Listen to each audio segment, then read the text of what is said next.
Hey, good evening and welcome to Outside the Box. I'm your host, Kate of Gaia. We have a very, very special show tonight. Just waiting for the fourth of four of us. We got three of us here right now tuned in and just waiting for the fourth. And it's going to be one hell of a show. We have with us tonight, of course, Tony, my co-helmsman here on Blog Talk Radio with Freedom Reigns Radio. And Tony, your mic's hot. Are you there? Just want to double check. Yep, here and ready to rock and roll. Okay, Tony's there, and we have Peter. Are you there, Peter? Just want to make sure your mic is good and going. Standing by on the tarmac. There we go, and we're just waiting for Dean. Dean Clifford is joining us tonight, so it's going to be one hell show for you. Yeah, we're gonna cover gauntlets that have been thrown down a long time ago. We're going to pick them up and slap them back in the face with it, because that's what we're supposed to do. That's the golden rule. Do unto others as you'd have them do unto you. So those that want to make us suffer and harm us, anything else, obviously want to feel that same experience back. In peace, of course, all peace. Okay, so, yeah.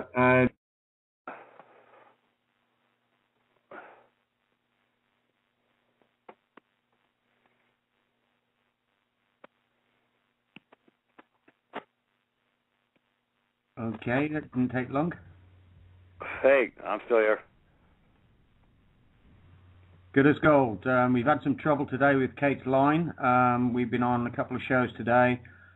Kate has been absolutely chopped up over the signal. So I'm just, based on previous, going with the silence and presuming Kate's not there. So that if you're there, Kate, just speak up. Peter's here. Okay. Yes, we lost our board. Yep, absolutely. I think what we're just going to have to try and do is keep the show rolling while Kate's not here. Again, we've had this today several times. Even though the sound started off great when Kate came on, pretty soon after, bang. You know, it's just one of those things. Yeah, I'm back, Tony. And anytime you hear me drop off, jump in and take the helm, please. Because you know what they're like with me. They love to interrupt. I've got beautiful internet here, beautiful feed, everything. I never have a problem with my Skype unless I'm on the air. So that should tell people something, that what I have to say, I don't want you to hear. And I promise I will fight to nail to get that across. So continue on for a sec, Tony. Again, I'm just waiting for Dean. And, you know, I don't even know where to start tonight. I really don't. There's so much I want to talk about. But we're going to talk about bonds, right, Peter? I love Bonds. James Bond, yeah, James Bond, he's a good guy, man. He's got bonds. Yes, he does. I do want to bring up one very important point, and I've brought this up before on shows, and I really need people to get this, because everyone is still in the physical realm of the meat sticks. Okay, the meat stick you're walking around in is not yours. It does not belong to you. It was created by your parents. It was sold by your parents unwittingly and through deception, through the birth bond. Okay, you are just the vehicle that was given to you. And what we have now is show them that we know this and that we're going to be cleaning it back. Because you are the heir to that body. It was given to you and was stolen from you by deception. And one of the things I want to try to bring to the fore tonight is the fact that the commercial law, lex scienceNOW, whatever you want to call it, is the mirror image of the above and below.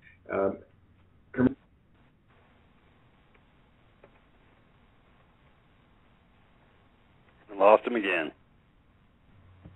Yeah. You there, Kate? There we go. Yeah, I'm here. Yeah, okay. I'm here. Carry on. Go ahead. I was merely going to reiterate what you were about to say because you dropped off. No, what are the odds? Yeah, again, the commercial laws that we know as lex mercentorium, you are all merchants of law, which in translation to the as above means that you are God. Okay? That is the physical manifestation here on the commercial earth. Merchant of law equals God. And that's what they don't want you to know. And if you will not act as a God, which why they keep you in fear, thinking that you need to be, they will handle you as a child of the state. And quite rightly so, until you wake up and figure it out. This is about removing the ignorance, no step by step. It's as easy as that. I know it sounds harder than it actually is. Dean's still trying. I'm working on him. I'm Skyping him right now as we speak. I guess Facebook's busted his hub. I'm telling him to go to the hard line. Yeah, I guess I'll have to give him the number. If he's, I already got it. I'm a headache, Kate. I got it under control. I'm getting skills now. Oh, you got to host your own show on Freedom Reigns here, buddy. Oh, yeah, that'd be a scary proposition, wouldn't it? Don't think someone can handle it. Yeah.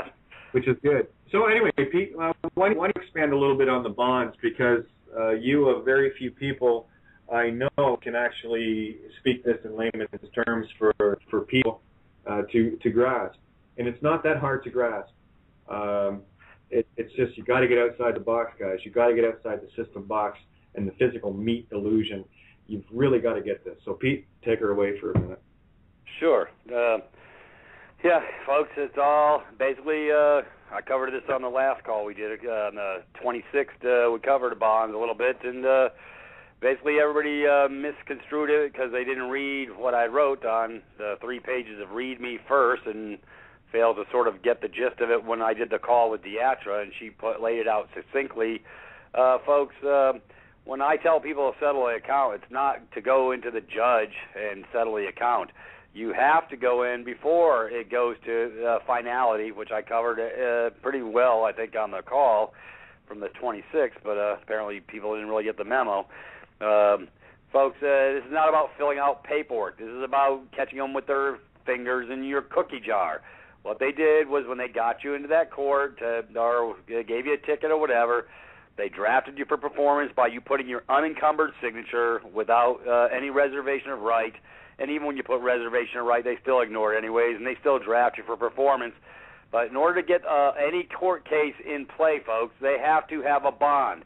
What they're not telling you, though, is that the DA, he who brings the charge, is supposed to pay the bill, but they're also supposed to put up their own hazard bond, but instead they trick you up to answering for the fiction and signing a document, and thereby binding you to complete the process to create the bonding process to get started. So what they did was a bait and switch. You were not supposed to know about the bait and switch. You're not supposed to know that you are using your bond. You're not even supposed to know you have a bond. Everybody's got a bond. It starts with the birth certificate. That's the Gordian knot that we're trying to cut, and we are cutting in the Divine Province. So anyways, folks, the whole point being is when I tell people to go settle the account, it's to go take the paperwork. I told them not to fill it out, but that's basically, those are your aces. Those are your cards. It's a poker game. You're not supposed to know about the Standard Form 24, 25, 25A, the Standard Form 28, the Standard Form 273, 74, 75, the Miller Reinsurance bonds, and the surety bonds, and all. Folks, don't worry, you don't have to catch it. It's all in print. I've got it all attached. We can make that available to anybody. This is a poker game. What you didn't realize is they're cashing in your chips.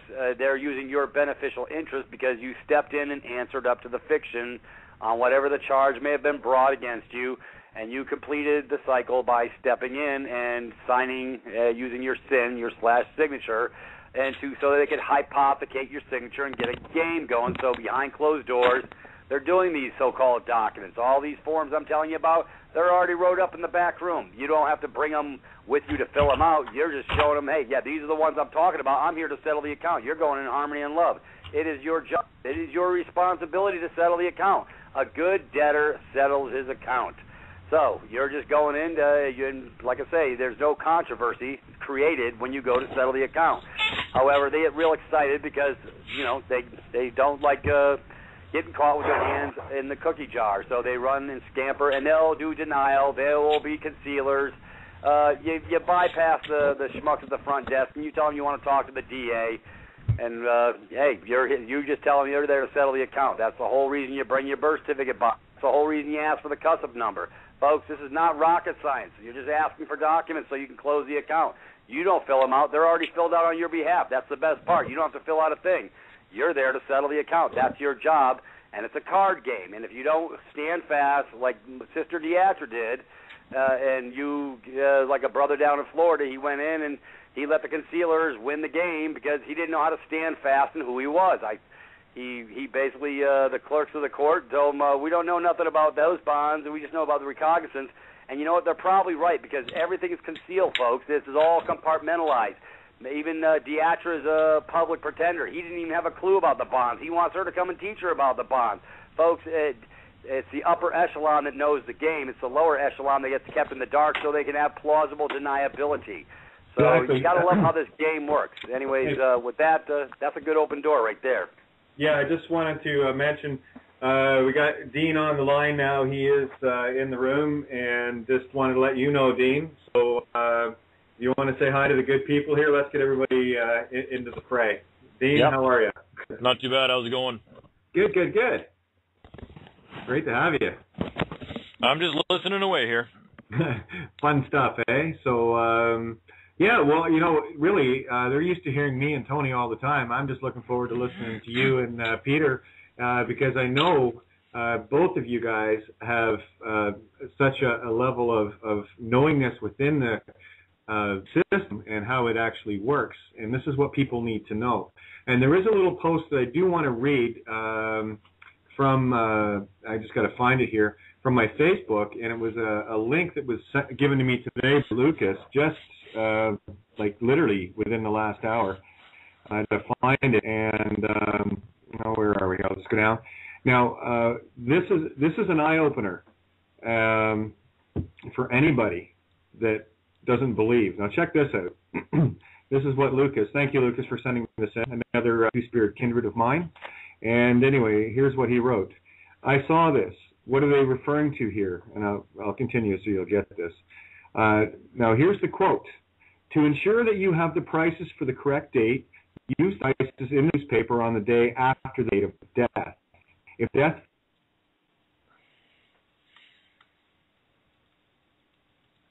Boy, they're writing Kate's doors off. Yeah, they've been doing it all day. Unfortunately, I'm not au fait with a quote, so I can't comment, but yeah.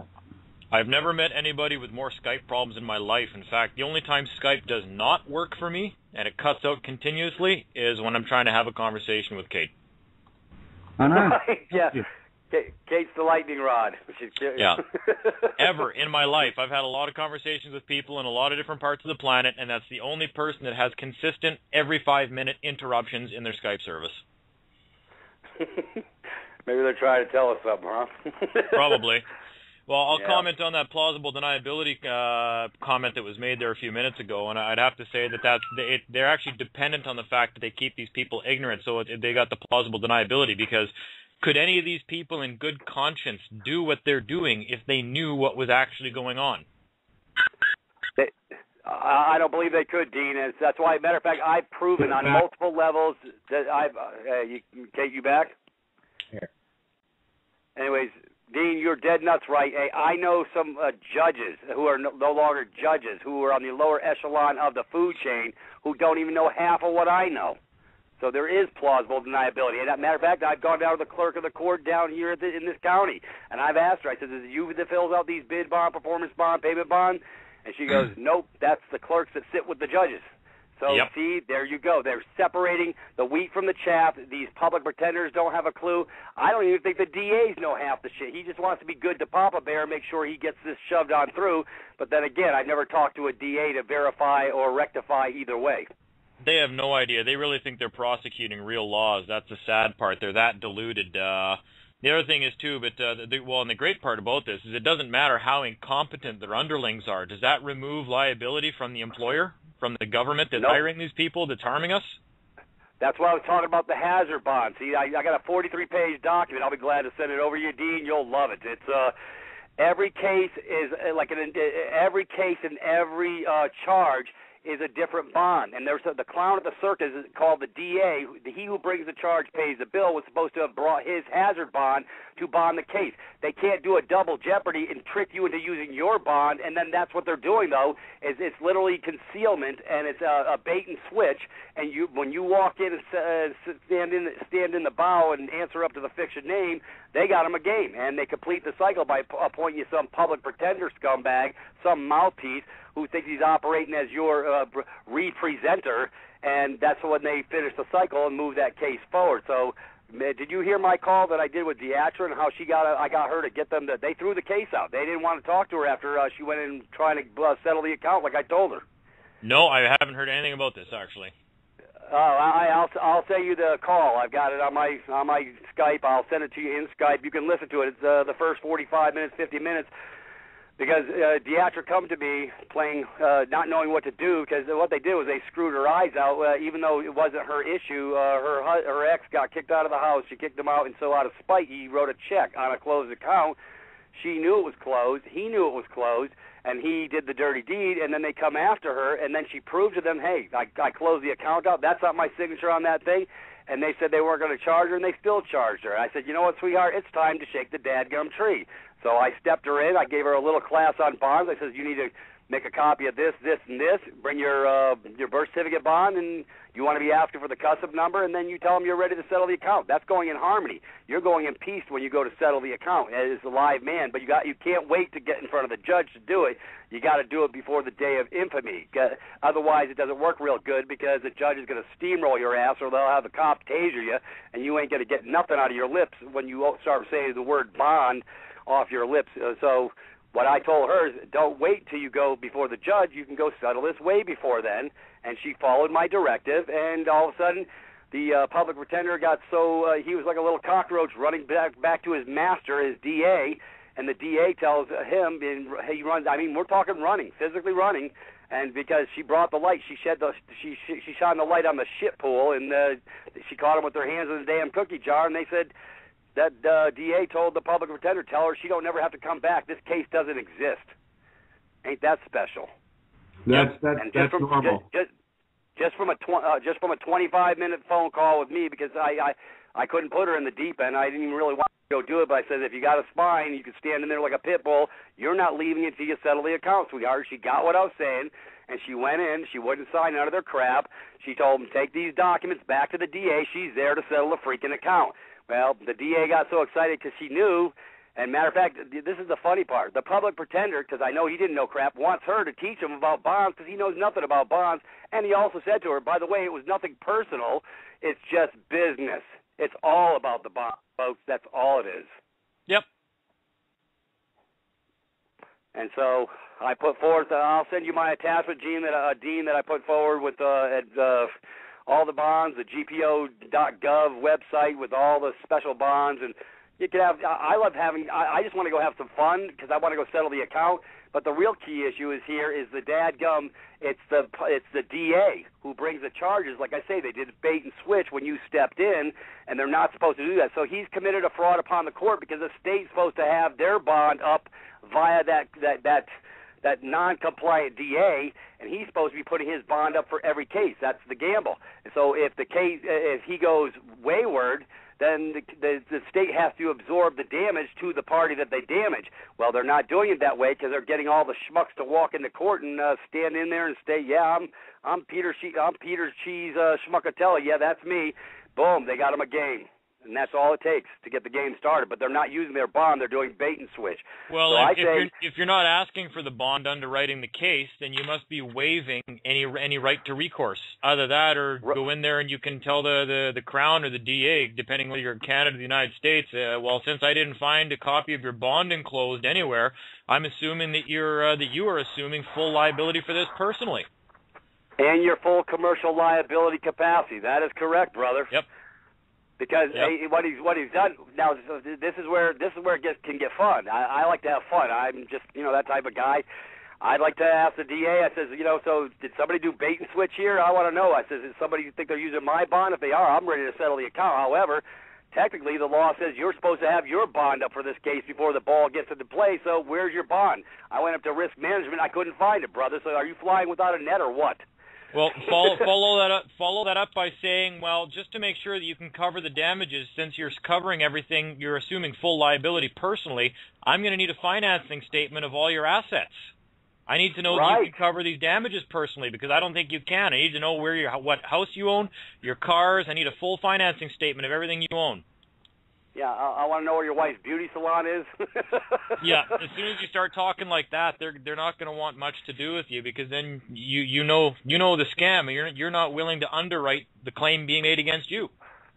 Right, and not only that, then they're really caught with their damn hands in the cookie jar, Dean, because they bonded the case through you. They didn't bond it through them like they're supposed to. Like I say, it's all bait and switch, and this is really nice for us folks to know. So I've got a 43-page little PDF that I can send off to everybody that wants it, and I can prove it to you. I had a guy from California actually tell me it's got nothing to do with the bonds. I said, you're a freaking moron, bro. I said, it's all about nothing but the bonds. I said, it starts with your birth certificate. I said, take a look at mine, bro. It's got the lovely red digits on it. It's on the bonded paper. I said, brother, that's all it is about the bonds. So this is a brother of mine, Southern California, Tom. I'm trying to help him out, and he's listening to this clown who's saying it has nothing to do with the bonds. That's patriot bullshit. I said, here we go, another fucking moron. Excuse my French, folks. Well, you're leaving the law of the land. You're walking into a commercial zone when you're doing all this stuff. And if you have no commercial bonding, you have no standing in a commercial zone. Right. Matter of fact, I got proof of that from a nice lady I talked to over in Maine.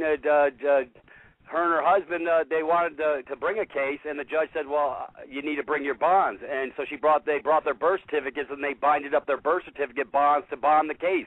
And they didn't know that they were actually screwing themselves, and they ate it on the back end, but it was there was the proof right there when the judge said you need to bring your bonds to bond the case. Because they were bringing it from, it wasn't the state bringing it, it was them bringing it against somebody else.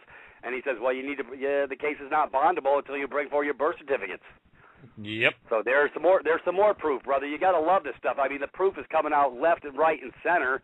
And so for all these people out there who think it's got nothing to do with the bonds, it's nothing but the stinking bond game, folks. And anyway, yep. While I've got an actual signal here, I keep counting at least 20 times since the show started, but I just wanted to finish up what I was trying to ask the people. Picking up again, eh? Let's get across. If a person dies, there she goes again. Wow, that was a terrible connection. Mm-hmm. Lovely. No, they know it. And, a lot of these guys know enough to actually bullshit you too, because that was the point of one of the conversations I had when crossing the border this summer with the Americans customs official when I went to cross there with my private plate and my birth record. And when they said I had no insurance, you can't bring your truck into this country. You don't have any insurance. I said, you have my insurance in your hand right there. And that was what got faxed over from the American embassy that I sent in advance. And one of the documents was the birth certificate. And the customs guy says, no, he goes, dude, this is a birth certificate, nothing more. I said, well, so I don't really mean to argue with you, but I can tell you from experience, and I know what I'm talking about. That is a bond. That's my insurance policy. And he said, I'm afraid not. And I said, I'm afraid so, my friend. Yep. He just smiled at me, and then he walked away, and he comes back about 5 minutes later, and he goes, well, this doesn't cover your truck. Oh, okay. Yeah, see, now JT's got it right. At the Divine Province, he basically, your landed estate, that's your landed estate, brother. The birth certificate bond is for your landed estate. Yeah. That's the whole point. That's the whole point for the Divine Province. We're bringing the conveyance into the Divine Province out of USA Inc. with an actual with the numbers, and you know what the number is that bonds it on the insurance? The red digits on the back of the Social Security card. That's the insurance. Yep. Well, without even missing a beat, when he said, well, this doesn't cover your truck, number one, he just confirmed that is in fact a bond and it is my insurance. And then so without even missing a heartbeat, I said, here, I'll take care of that. Slide it over and I'll write on there that I'm extending this to cover my truck and any damage I might cause while I'm in your commercial zone. And he snatched it away and he just smiled at me and then walked away. Wow.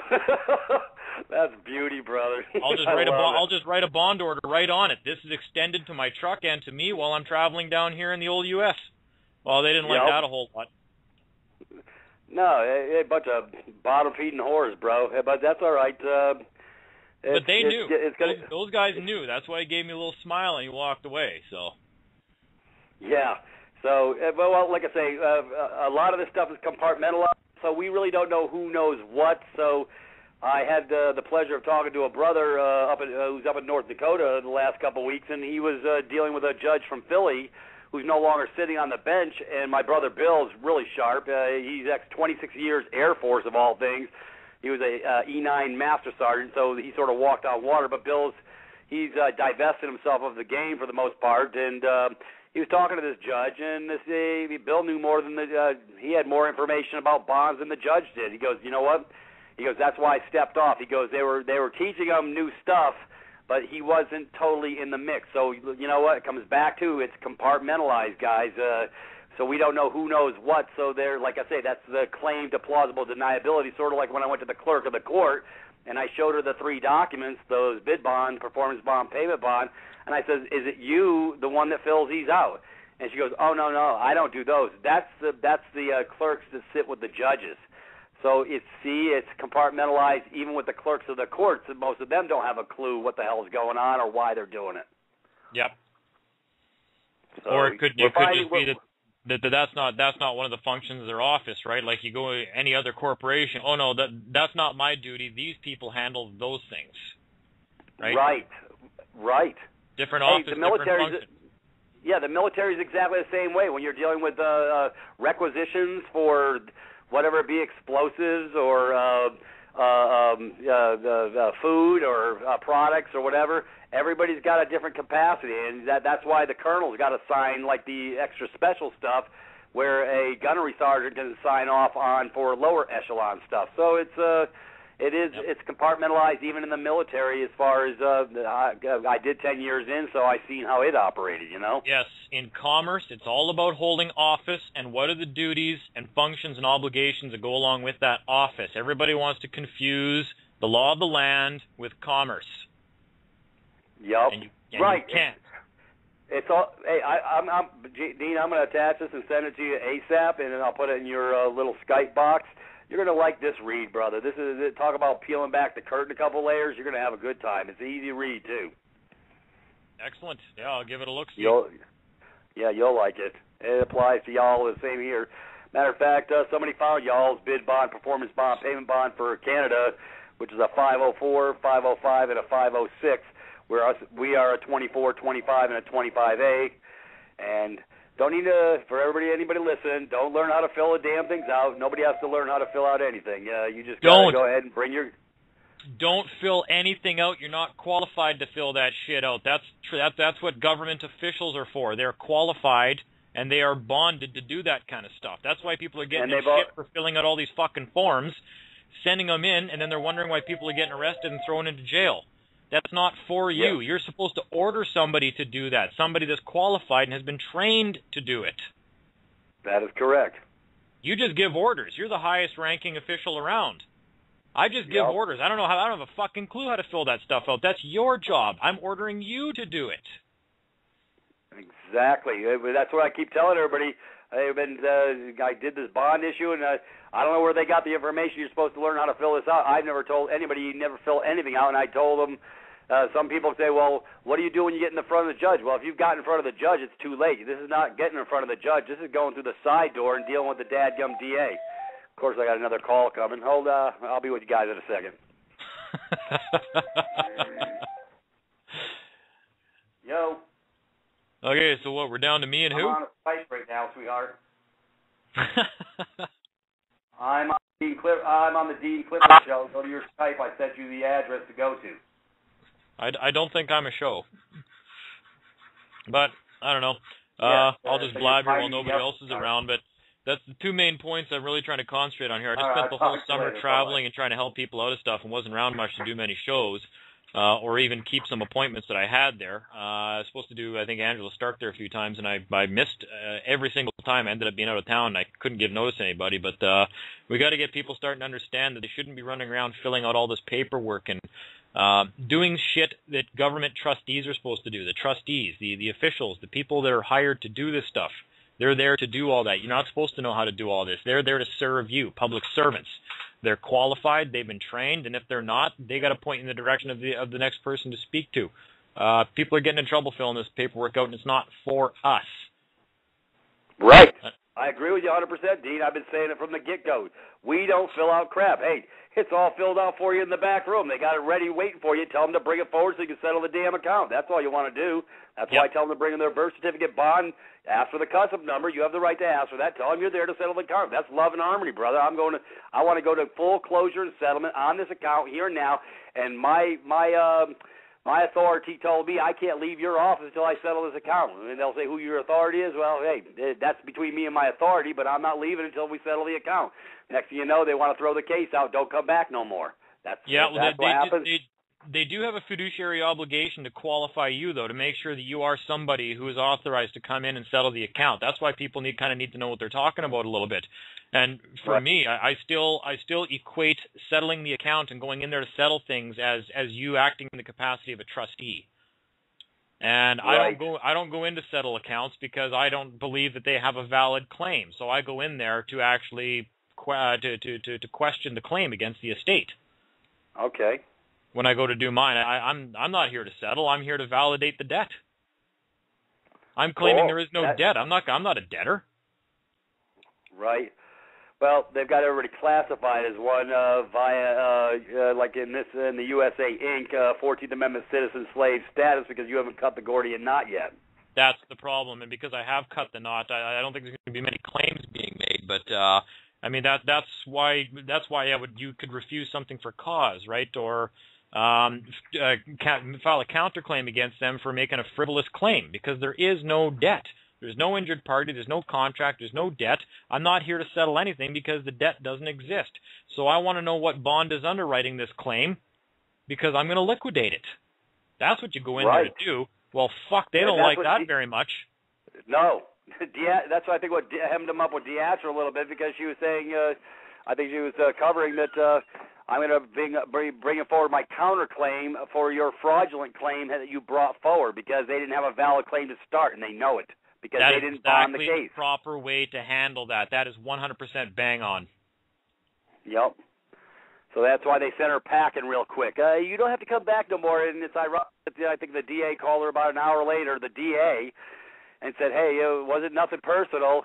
Gee, I wonder why. I think he was trying to cover his ass. It sounds like to me. It was nothing personal. It was just about the money. Well, gee, why would he give her a call and trying to quell that issue? Yeah, and anytime they're being nice like that, watch your ass, and they're trying to get out of something. Now they realize that they're on the hook. They're liable because a frivolous claim was made, and their bond is still underwriting that. And they are liable, and they were really hoping she's just going to go away. Oh, it's nothing personal. Oh, geez, these silly crowns. Geez, they just charge everybody. Thank God there's people like you that come around and, blah, blah, blah, blah, and then they want to fluff you up a little bit, hoping you're going to go away, so. Right. Well, hey, brother, it completed the objective and the goal, so that was a good thing, but at the same time, had we been thinking a little bit faster on our feet, I would have been going straight up to risk management and finding this sorry-ass bomb that doesn't exist because I know he was flying without a net. Yeah, and well, if they don't, a lot of these guys might be different in the state with DAs, but a lot of DAs, and especially up here in Canada, newer crowns or crowns that don't have bonding yet will be operating under the crown that's actually underwriting the case. So there will be a head crown that's actually underwriting it, and then they have several crowns working under them that work under their bond. And that's why you have to find out. Yeah, you just have to ask which crown is underwriting this claim. That's a simple question. Right. Because they always have a duty crown show up in court. No, I need to know which crown is underwriting this case. Which crown holds the bond that's underwriting this case? Because they've made a frivolous claim, and I'm here to liquidate on that bond. That might be the last time you show up, you're asked to come back in court. It's funny you use the word crown because when I was a kid, my old man used to say, no, my mom used to say, hey, I'm going to crown you. Well, shit. That's not, it didn't sound like it was a positive thing, but it's ironic we talk about the crown in this context, and my mom used to say, I'm going to crown you if you get out of line. Nice. Anyway, that's sort of funny. And then that's the other thing with Canada, too, is people don't know the difference between the crowns here in Canada. The crown and right of the province, the crown and right of Canada, the crown being Her Majesty Queen Elizabeth, those are all different crowns, and no one's asking, well, which crown is this? Which crown is making a claim against me? And isn't it neat that down there in the States, and I think a lot of Americans are waking up to this, you guys fought a war of independence and you seceded and you've got your own country now. Well, how come when Operation Fast and Furious went down there in the States and Congress demanded that Eric Holder produce all those emails with regards to Fast and Furious, and he said no, and they held him in contempt of Congress, and then out comes the Crown to say, well, the Crown's not going to pursue a criminal action. What the fuck does the Crown have to do with each other's asses. Yeah. What the fuck does the Crown have to do with this? I thought there was no more Crown in the United States. Yeah, oh yeah. Hey, brother, it's deep. Hey, I got some excellent stuff. Have you ever read anything on the Informer? No.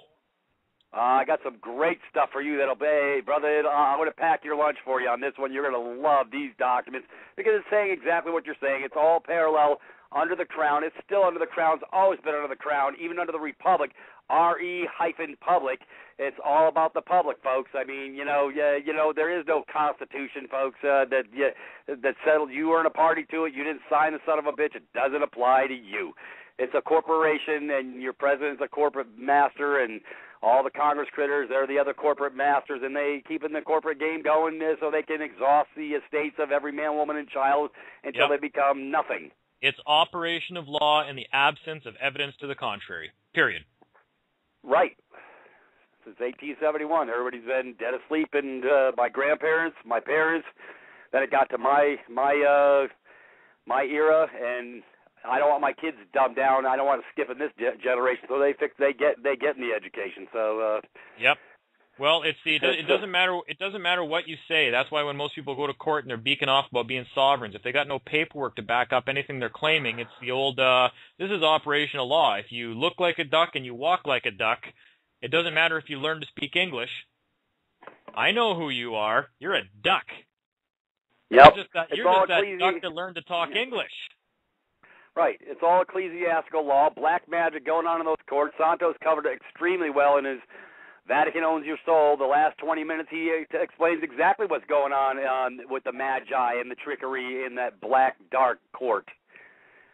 Yeah. Well, I think that probably makes you fearful when you walk in there. You start to feel that fear and you start to get nervous. But as opposed to them casting any spells on me, I mean, I'm not really terribly worried about that. I think they just try to make... me neither.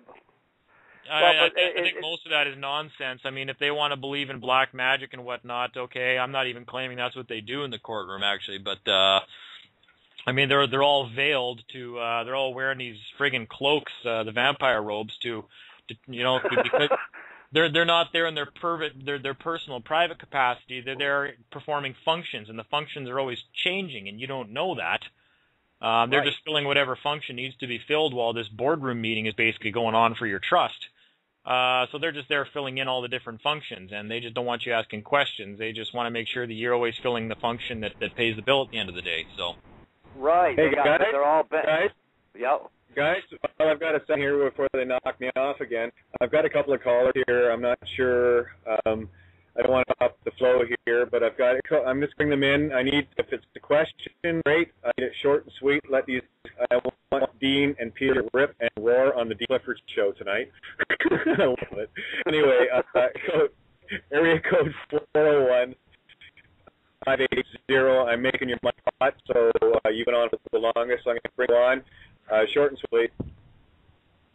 Mike is going to be hot in a second here, and just waiting if it's going to go hot. Holy, I've never had this much trouble, guys. Ever. Nope. Yeah, I'm surprised I've actually been on. There we go. Hopefully it's going to fly on. There. Okay, 401, air code 401 580. Mike is hot, so short and sweet, please. Yeah.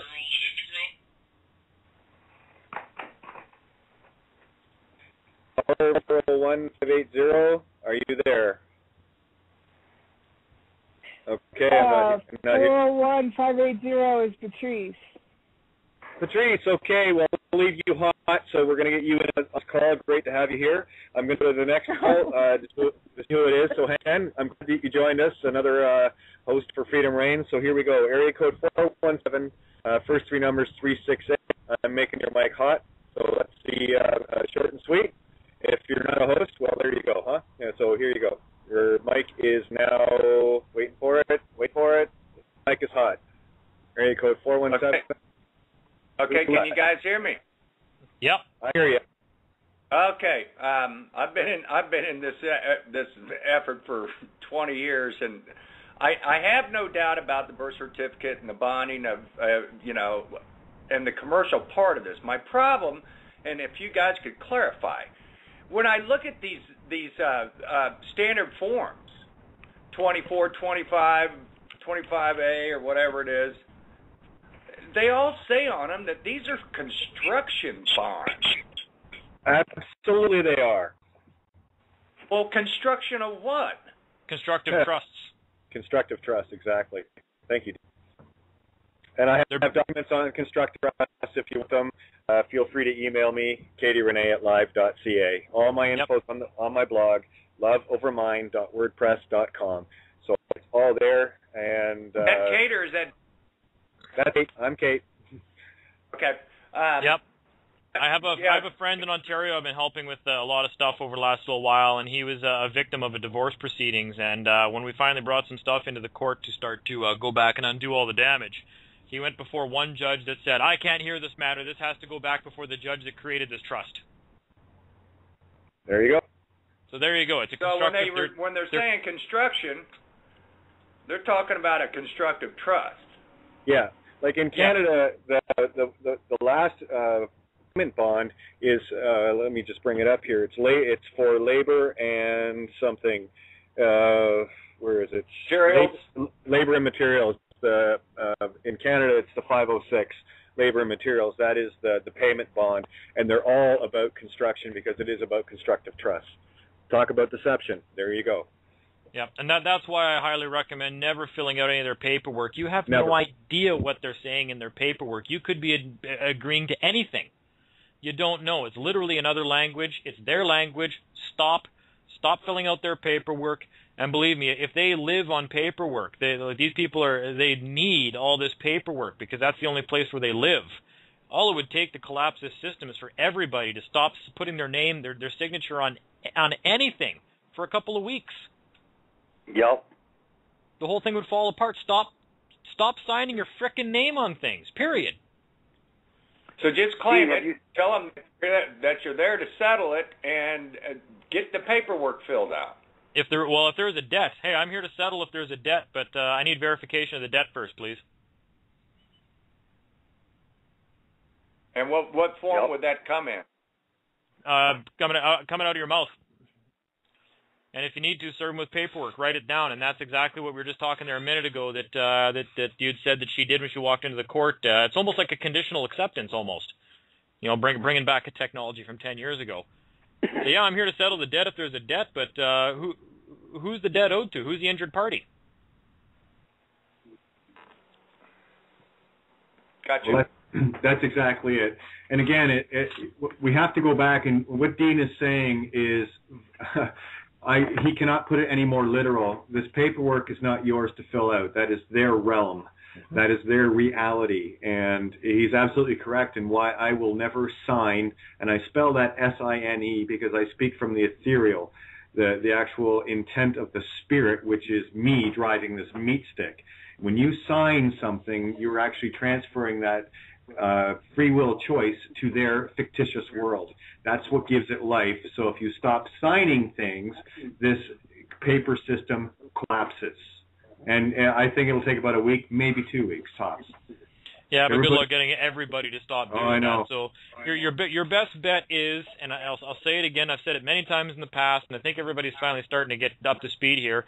The legal person is a chunk of real estate. It's a piece of property. You have to claim it as yours, just the same way you would a car. It was given to you. It has a purpose, and then learn how to use it properly. and then all these problems start to go away. I couldn't agree more. Yeah. Hey, Patrice, you want to jump in for a sec? I'm sure you have a couple of questions for Dean and Pete. No, I didn't have a question. I'm just listening. Okay. Well, I've got your mic hot. So if anything that you want, just pipe up because I'm counting on everyone's mind in this call tonight on this show to get this out to everyone. Because this is recorded, you can download this and get this thing viral. And I'll tell you right now, just the truths that have been revealed in the first hour alone, not even 45 minutes, is all the truth anyone needs to get their head out of their own ass. Government means rectum mind. That's the literal Latin translation. So if you are in government, you have your head up your ass, basically. Rectum mind. So let's, you know what? Everyone listening right now, you know how you can help everyone and how you can change the world? Get this message out. Just get this link out and tell people to sit down for 45 minutes with their McDonald's biggie-sized meal in front of the TV if they have to, but them to listen to what Dean and Peter have been saying. It doesn't get clearer than this. And it is the dream call I have waited for 5 years. So on. Rip the universe a brand new. Well, I think we're getting to the point now where it's getting easier to explain and teach this stuff to people now, too. It used to be so much harder for me to try to get across to people what I was talking about in the most simplistic of terms. It's gotten a lot easier over the last little while, and I think a lot of people have, it helps a lot that the education level, a lot of people out there has now been brought up to speed as well, so that most people can actually understand what you're talking about when you're trying to explain all this stuff. And I think a lot of the problem, too, is getting rid of a lot of these real odd beliefs out there, just really weird freeman concepts that have been popping up all over the place that I'm sure is the work of the government. You got to get people out of the mindset of all these really stupid concepts that have been out there that people are getting suckered into. And, again, thinking that, I always call them the billion-dollar claims, like you've got billions of dollars and all this other shit out there. And people get too literal about these unlimited credit accounts that exist somewhere, which without understanding what that actually really means. And really the biggest problems here are these getting people to understand the jurisdictional issues when they're walking into the courtroom. If you've been charged criminally with something, but there really is no injured party, you actually haven't assaulted anybody, you've done nothing. These statutory charges are all commercial in nature. They're commercial fines, period. They don't apply to you. And people are attacking them the wrong way in the courtroom. And these are the couple of things that we've talked about and that I've heard tonight so far are some of the more simple ways of dealing with these right at the outset within the first 2-3 sentences. These matters are going to go away. People are always asking me, oh, well, where can I get a copy of the court file so I can read the transcripts to see this really works? And I always laugh about that because, I mean, just this summer alone I've had 4 court files completely disappear to the point where they don't exist anymore. We can't get transcripts. The court files don't exist. They can't find them. Nothing. Obviously, if you were able to get a hold of a court file to be passed around the internet proving all this, the scam would be up tomorrow. The first thing that they do is they seal those files and get rid of any transcripts. It's the first thing that they do to make sure of that. So I really wish people would quit asking me that question, actually. It's starting to get annoying, or they don't want to believe it because they haven't seen any evidence and whatnot. But for the people out there that really want to start to, and I'm just blabbing now because I don't hear anybody else talking. I don't know what Kate's through right now. But if you really want to, I'm here. Okay, perfect. If you really want to help yourself, it's learn the jurisdictional differences. In what jurisdiction is everything that's happening right now going on in? Because the classic freeman approach is to walk into court and say, well, this doesn't apply to me because I'm a man. Those kind of arguments. It's like, okay, well, the problem is, yes, we're all man here. We're all men. We're all women. We're here holding office. Every single one of us holds an office, and every single one of us performs a different function here because we're engaged in commerce right now. So you have to understand the venue that you're in, first of all, and then once you understand the venue that you're in, you got to realize, okay, well, I'm in commerce right now, so maybe I better learn a little bit about commerce if I'm going to actually engage in these people. And you can't just say, well, you know what, I just don't want to at all because I don't understand this, so I'm not going to learn this shit. I'm just going to tell them I'm a man and I want nothing to do with it. Well, the problem is you just spent your whole life up to that point signing paperwork and creating an official identity for yourself that binds you to everything that you just got yourself into shit with. So you have to get yourself out of that. You can't just walk away, right? So it was done, so it shall be undone. You have to undo all this stuff first. Dean? Matter of fact, Dean. Hello.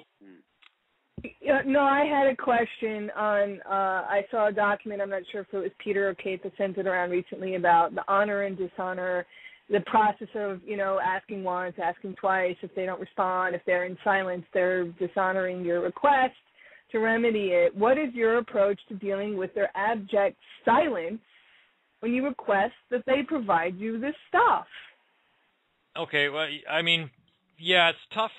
It's tough to actually hold people to say, okay, well, you didn't respond, so therefore this.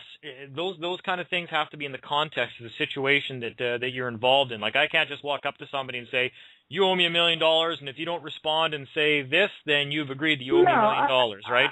I'm talking about something simple, like we're talking about today, sending the blank forms of the bonds and going, I want copies of the bonds that you have on me, or I want my CUSIP number, or the things that you and Peter have been saying the first 45 minutes. Yeah. And, me requesting that formally in writing, silence. Requesting a second notice again, silence. Okay, I would say you're not going to get the CUSIP number one, because you're not privy to that. That's their CUSIP number. That's like their private account details. It's within their own personal system. That's like somebody walking up to me and saying, you, give me your bank account numbers right now. Right? I can tell you what the first 3 words out of my mouth would be, and none of them are nice. I'm not obligated to give people that kind of information. That's within house kind of stuff. You have no privy to that kind of information from them. You do have all sorts of other avenues you can take instead. I mean, even if you did get a CUSIP number for the court file, what are you going to do with that? It doesn't prove anything. Right. It proves that they put a number on a court file. Well, big deal. No, but this is what Peter's advocating in the information he posted. No, sweetheart, let me explain. Yeah. Let me explain what I'm advocating with the CUSIP. Just the mere fact that you know that it exists makes the little bastards nervous. They're like cockroaches running into the dark and from the light to the dark. No, I understand that part. I understand that part. And then there's the SF 2425, 25A, 203, risk assessment, Miller Act, all that stuff. So you send the blanks and say, what about copies of these things? Gee, I'd like to see them. Then what? What are we asking here for? And I'm not trying to be belligerent, but Kate, my approach here is there are listeners that have this question and won't ask it. I'm trying to ask because they're not going to get it. Okay, you're telling them to ask for something, and then when they're met with silence, we don't have a next step. Okay. Well, that I can answer real quick right now. I'll step in on that one. For instance, like one approach you could take is when you walk into the courtroom and you say, well, I'm here for that matter, but there's a problem because in the disclosure I did not find the Crown or the DA's performance bond. I need a copy of their bond because we have liability issues here, and I'm not willing to proceed in any hearing where I don't have a guarantee that I'm going to be paid if these people harm me. Say, so I'm leaving, and until I get a copy of that bond, I'm not coming back, and you can't force me to because I need to make sure these people are actually bonded. Right. Yep. And then that's when you use something to say, I'm not coming back. We have estoppel at law because I'm not proceeding until I'm convinced that these people can pay for any damages that they cause me. Because I'm telling you right now that they brought a frivolous claim against me, and I've been injured. So until I see a bond, we're not proceeding. We have estoppel at law. Goodbye, and leave. Okay. That'll probably be the last time you ever hear the matter. Well, what if it's not the last time you want to hear the matter because you don't have any contact with your child and you're trying to get contact with your child and the family court is holding you? That's what I mean. Now we're getting into specific kind of like cases. Yeah, exactly. So maybe on the one hand you don't want to be accused of what they're accusing you of, so that's one piece of what you just said. But on the other hand, you're asking them to stop holding your child in tyranny and allow them to contact you. Okay, now that we're getting into something where we've got, I guess, a better vantage point to look at it. Okay, with something like a situation like that, this is where I would, instead of using the argument I just went over, my usual first query to somebody when they brought a claim against me, or that I would recommend to people, say if they come and they take your kids because you haven't already, gone through the steps of removing the state's authority to interfere in your lives. would be the first question you could ask the state is what their standing is with regards to you and your kid. What is their standing? Which basically says, no, but what if it's already happened? It's already happened, and you're already not in contact, and their claim is that you're dangerous, therefore you're to have no contact, okay? So that's a false claim, which gets a little bit addressed about what you're saying, but it's a false claim against the person, and, you know, you're causing injury because you're denying contact with a teenage child who should be free to speak on their own, 14 and above, if they want to use statute. And number two, now you're saying, not to go into that case anymore, but by not going into the case, you're saying unless you enter my court and motion to have contact with your kid, you're not going to get any.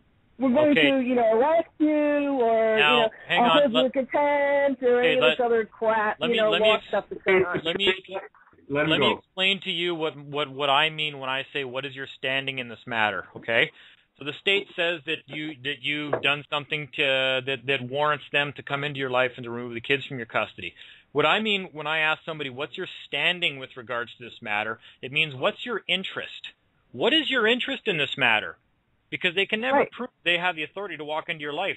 By comparison, that means, okay, some dude is walking down the street and he walks by my house and I've got my chainsaw out and I cut down a tree in my front yard right in front of him. He walks over and says, "Hey, did you just cut down that tree?" "Yes, I did."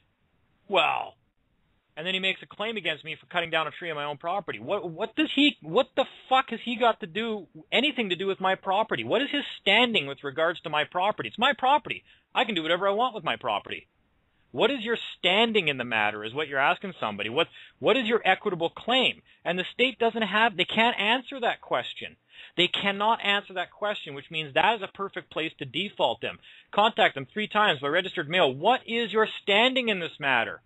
And I only accept affidavits or something that's been stamped, qualified, sworn before a magistrate or whatever you guys have down in the United States. Like, what is your standing with regards to me and my children, my family? What is your equitable standing in this matter?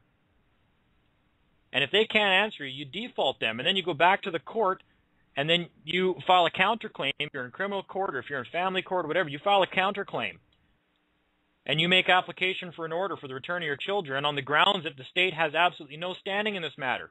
If they have no standing, they can't bring a claim against you because an action is not given to one who has not been injured. They have no standing, period. And they'll never answer you. They'll never actually say they have standing or they have the authority to do something. They'll never produce proof of their claim. They're hoping you never ask what is their standing in the matter. The same reason that when was the last time the government of Russia showed up at your house to take your kids because you spanked one of them?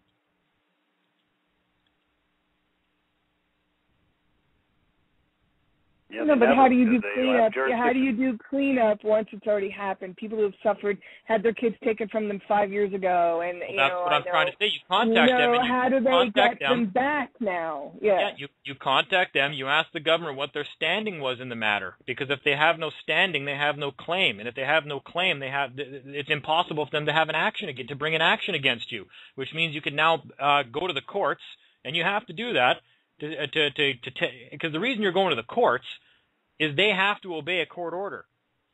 You're going to get their courts to order them to return your children.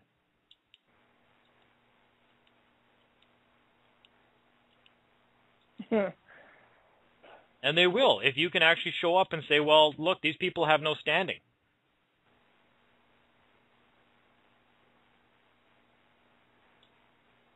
That's the most important issue besides office, man holding office, is standing in a matter, right?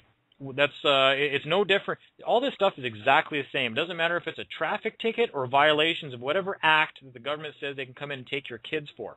It's all the exact same thing. They have no standing at all. And they try to use the usual heartstring kind of stuff. Oh, but we have to get involved because there's kids out there that get abused and the state has to interfere. Well, right. You know what? That has nothing to do with me. That has nothing to do with this matter. Okay, I asked so what about question, damages? What is standing in this matter? What about damages for the tortious interference? If you've gone in and filed a damages suit against them for tortious interference for something that's already happened and can no longer be remedied because the kid is aged out of the system and they're 17 or 18 now and there's no, you're not going to get your kid back because they're not 5 or 10. And, then now you've filed suit because you have standing for the damages in the lawsuit consortium for 5 years where you were denied even access or contact or even a birthday card with your kid. Now how do you get the damages out of them? Well, you'd go to court for that. Yeah, absolutely. Yeah, if you're in court, how do you compel that when they won't hear the case? They won't let you send it to a jury.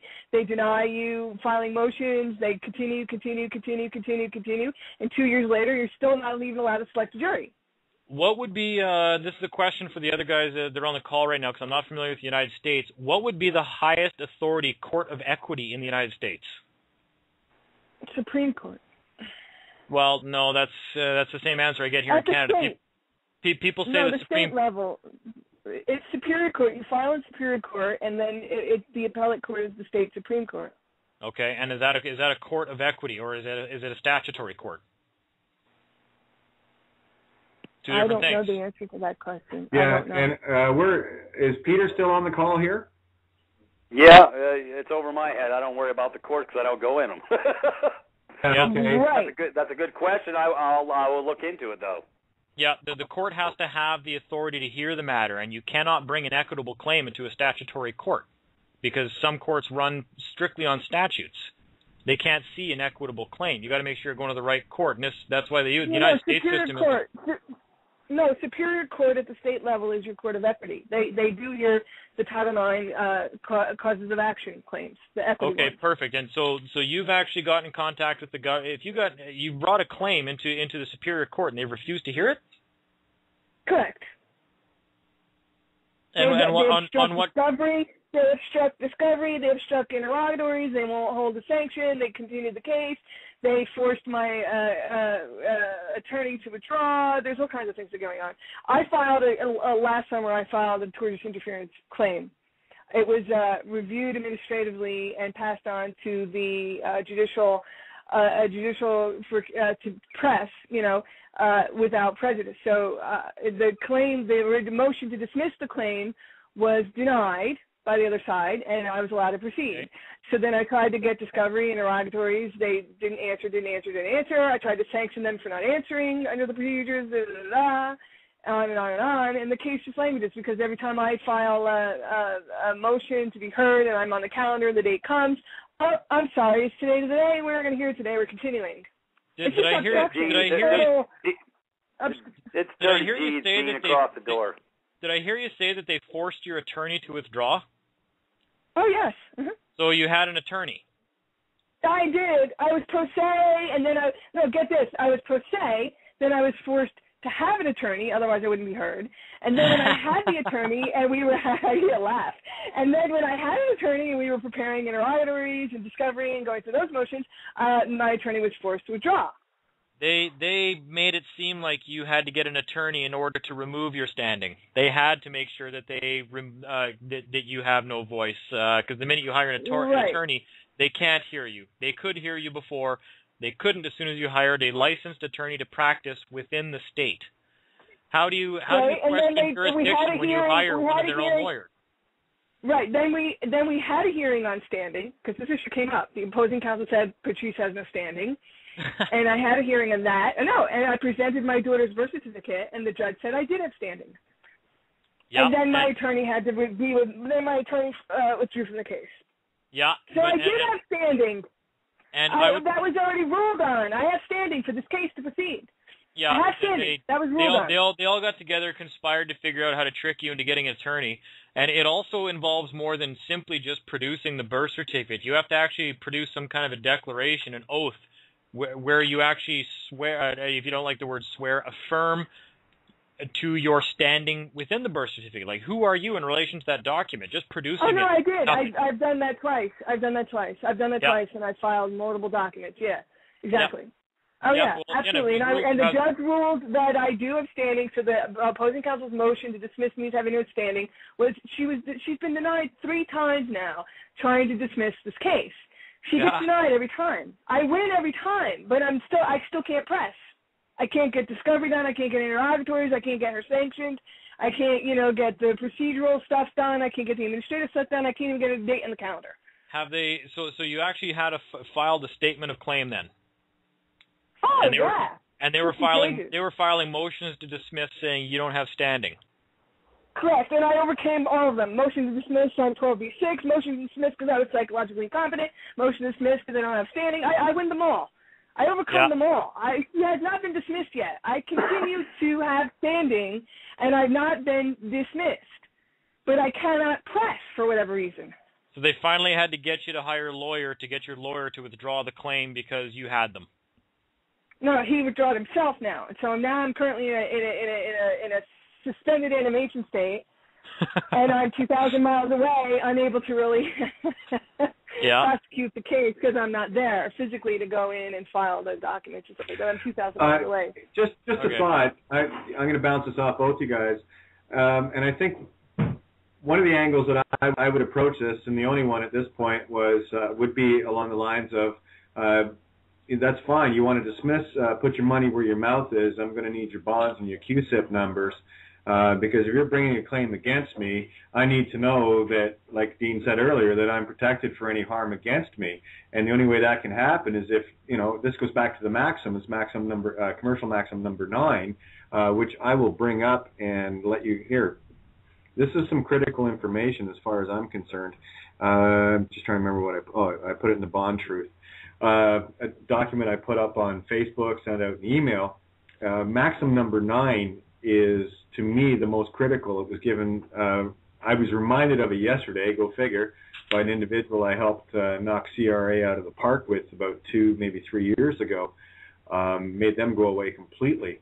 And as a return gesture, this individual posted this little gem yesterday, and I created actually a document around it called Bond, Bond something explained.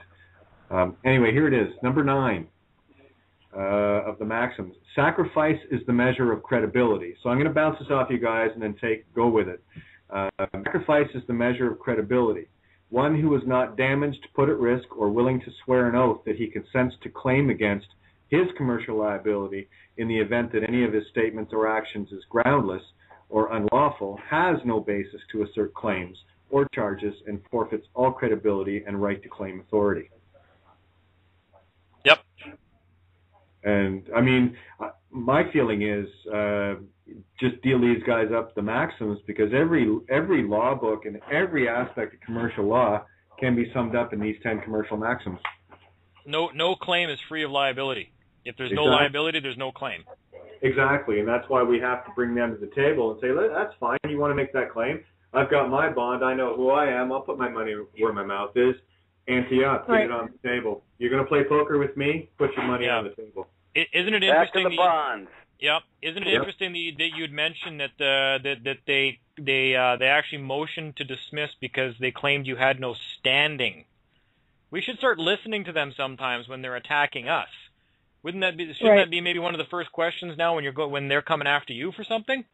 Excuse me, what is your standing? Okay, right, exactly. So in the family court, they took my kid. The claim was against me that I was dangerous, so they took her. That was her justification. So then I have been without her, and then I went into Superior Court for the damages and the lost years and the fact that, I'm never going to get her back because she's maturing out of the system. But, I want to be in contact with her while she has the right to do that, because there's no reason why we can't be in contact. So I mailed a phone to the U.S. Attorney's Office and said, please give my daughter this phone so she can call me at any time, free, unencumbered, we're allowed, because, there was this ruling. Meanwhile, I'm in the Superior Court trying to get the damages done because I feel extremely damaged and I feel that I damaged her. Secondarily to that, I've been in federal court all year suing the state against being denied access to the family court to motion to have my relationship returned to my daughter, the joint custody and everything like that. My parental rights were never taken from me, but I've been obstructed from contacting her. Yeah. Do you have a marriage certificate? No, I was never married. You were never married. The marriage thing is not, because we can't get married. The marriage thing is not an issue. That's a non-issue then. That's a non-issue. 2 legal parents on the birth certificate, joint custody the entire time, and then voila, magically at age 13 she's taken from me and I'm not allowed to contact her at all because all of a sudden overnight someone claimed I was crazy. You're gonna have to keep pushing, unfortunately, because just the fact, like I say, that they had to try to force you to get a lawyer. They didn't force you, obviously, but they made you feel like you were forced to. Probably they're very good at making things appear one way. They had to get a lawyer that they then behind the scenes, because all lawyers are officers of the court first and foremost. Right. They're not your No, lawyer. I realize that now. I understand that now. At the time, I didn't know what was going on with me. But now that I'm a member of VP, and now that I'm a member of VP, and I'm trying to clean up these things that have followed me into the VP, I'm like, okay, how do I go back in? Continue without a lawyer, and you'll probably get to the end of it. Continue without a lawyer in Superior Court. Well, what about federal court? I have an appeal in First Circuit against the state that's been also put in suspended damages. That'd be the next one up. The federal court would be great, and include any of the people in the state court that you think helped in the abusive process against you, and name them, including judges, DAs, court staff, anybody. Right. The judges, the chief of the family court, the chief of the Supreme Court, the court administrators, and the attorney general were all named in the federal court suit that went in last summer. Then they tried to motion, the attorney general tried to motion to dismiss it. We appealed. The appeal went in June or whatever. And since I joined DP, this is an interesting twist. When I joined DP last month, all of a sudden, no motions are allowed to be filed in the First Circuit.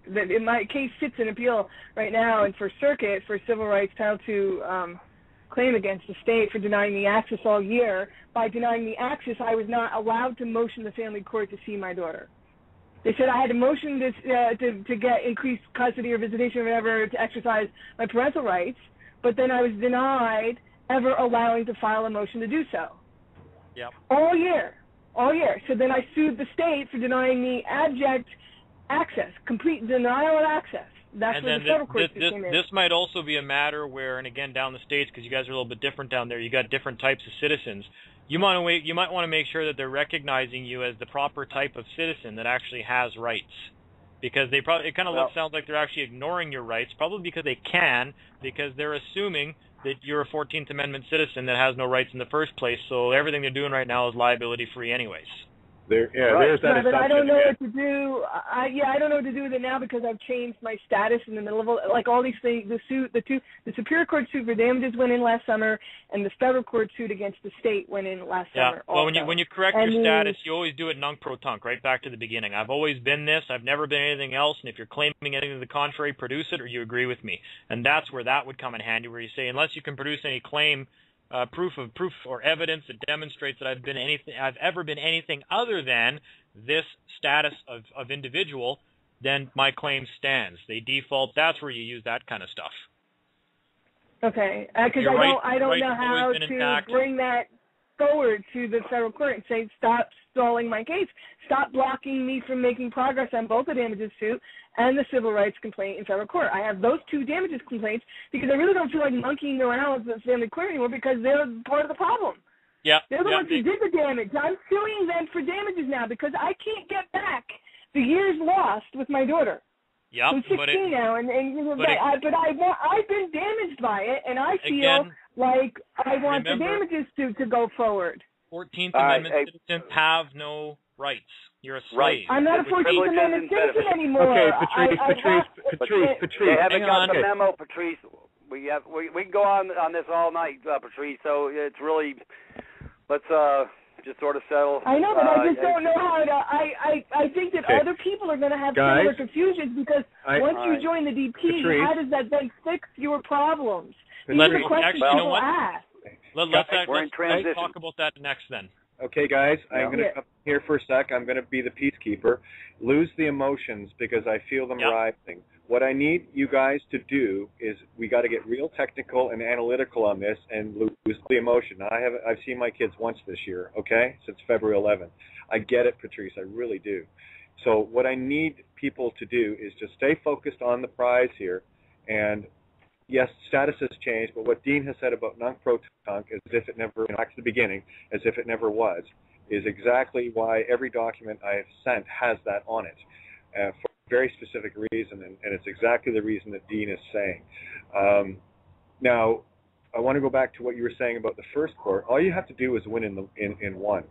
And as far as the line, don't worry, that's going to be your bowling ball. You're going to have a strike every time. And they know that because all you got to do is scare these guys once with truth, and you move on from there. And that's it. So, Peter, I'm going to get you to jump in here as far as what Patrice was talking about with the 14th Amendment, just to clarify that. And, again, let's just try to, leave room to breathe. Yep. Let people, ask your question and leave it, and we'll go there. Otherwise, it just goes into this emotional blurb and diatribe, and we're not getting anywhere. So let's try that. So, Pete, take it from there. Right. It all comes back down to she's warring. She's got to stop the war, and she's already made her first step. Right now, we're in the transition, so the answers that she seeks is right around the corner, and I can't give it to you in 30 seconds, or her in 30 seconds, but it's coming. It really is. So, Patrice, you just have to stand fast in where you're at because everything is so new. This has never been done before, what we're doing with the Divine Province and how everybody's coming out. So everybody's got to take a huge, deep breath and relax for a second because all things will become patently clear very shortly. It's just not, I can't wave a magic wand. We're in transition, and so everybody just got to take a big breath and relax for a second. I know it's not my issue. I know it's your issue. I'm not waylaying it, but we're just coming over to the other side. We're just getting over this bridge. So a lot more things will be coming and getting uncovered here very shortly, and it will become patently clear once they realize that we're no longer in their system of records, their database, and we don't belong on their side of the fence. And then that's when the things are going to start changing. When we're putting that forward as we speak, I can't go into the specifics, but it's happening. It's really going to happen, start very quickly. So I know it can't be quick enough for you, but on that note, we're in transition, and that's where we're going, and we're coming out the other side. But it's going to take a minute. We're in transition. It's hard. I can't give you a pat answer at this very second. That is exactly what needs to be said. Everyone needs. Yeah, we are the criticals here. So go ahead. I can add to that. I've had a lot of people tell me in the past, I've corrected my status, or I've changed my status, or I told them who I am. They know now, and it turns out to be all not. It's not the case because the first thing I ask some people to tell me this, well, yeah, I've changed my status. I've corrected my status. They know who I am now. They know not to do that to me anymore. I said, well, who did you send notice to, and what kind of notice did you send? Oh, I sent a letter to the Pope letting him know that I'm not one of the Vatican slaves anymore. Something like that. Something ridiculous. And the first thing in my mouth is, well, what in the fuck makes you think that corrected your status with all the paperwork you filed with your local government over the last 20 years? What has that got to do with anything? People are not contacting the proper department with the proper claim. You got to remember, these people live, we just spoke about this half an hour ago, offices. This is the office that deals with that. Oh, no, go to this office because that office deals with that. Oh, no, I'm not the clerk that does that. The clerks that do that are the ones that sit with the judge. Okay, if you're not going to the proper office and filing a document that is recognized by them, they don't give a shit what you send them. If it's not notarized, they don't see it, and they don't have to see it. And if it then doesn't go to the proper office, they don't care. Okay? You've already deemed yourself to be competent in law by filling out applications for driver's licenses and social security numbers and everything else, but now you don't know where to go to correct your status? Well, that's not their problem. Okay? And sending a letter to the Pope does not correct your status to that of a sovereign. And people don't even understand what the word sovereign means. Sovereign is true. Yeah, well, like when you're I'm a sovereign. Well, sovereign of what? That's an open-ended statement. I'm a sovereign. Sovereign is of what? Well, I'm the sovereign authority within this jurisdiction. Oh, okay. And what jurisdiction is that? Oh, well, this name. I'm the sovereign authority over this name. Oh, okay. Dean, yep. Maxim number 3 of the 10 maxims. In commerce, truth is sovereign, not you. Absolutely. Right. Well, matter of fact, Wickbow versus Hopkins, folks. A sovereign never has to state he's sovereign. He is thereby just by being. There you go. There you go. So what's your standing with regards to that? Like the best way to clear up the status issue is to clarify your status with regards to the name. That's why I don't like people abandoning the name. It's now just abandoned property when that name is everything that you need to enforce your rights in the realm of commerce. You have to clarify your status within that name. Yeah, exactly. Well, that's what the DP. That's what the process that James Thomas and the DP has us going through. Those of us who are following the process very carefully, Dean, are doing that. Okay, Perfect. So this process that's been a little bit more formalized, and as Peter says, and according to the website, it's going to be even more streamlined. With the new database, with the new website coming online, that formalization that you're talking about is happening, and it is clearing up a lot of stuff, especially for people like me, and I'm sure there's others like me out there listening, that have avoided, even though I've listened to you, Dean, I've heard your stuff, and seen your video stuff maybe over a year ago, and Kate, I heard about you, and I heard you, Thomas, and I avoided doing any of this stuff or using any of those words, oh, I'm sovereign, or you have to listen to me. All those things that you're describing that other people have done, sending letters to the Pope or doing fly by the hip stuff, I personally have avoided because it was not formal. I wanted very specific things, what I needed to do, what needs to be notarized, what needs to be said. So this process that from the seminar last month that's enabled us to actually file into the Secretary of State, the Treasurer, the Governor General of Canada, the places that he had to send it, getting the identifications. I was one of the first people that left the seminar the very next day and sent notices to the mayor, to the chief of police, to the secretary. I've been sending notices nonstop since the seminar. Okay, so and this is what I'm saying to you now, to go and notice a court, if you had any court things pending, in which case I had 3, one in family, one in superior, and one in federal court, ongoing at the time that I changed my status. I'm just trying to get concrete steps. I don't want to war. I don't really want to go back in there. Patrice, I know. I do know that. Don't use the word sovereign is hard because people are saying that. You need to educate people that don't get it. You're confusing people. Patrice, I need you to just hold off for a second. I understand where you're going here, and I really want to get this clear to everyone.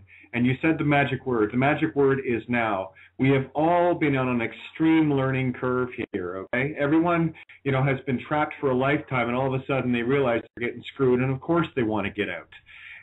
But this trap and this web is very deep, and it is very sticky.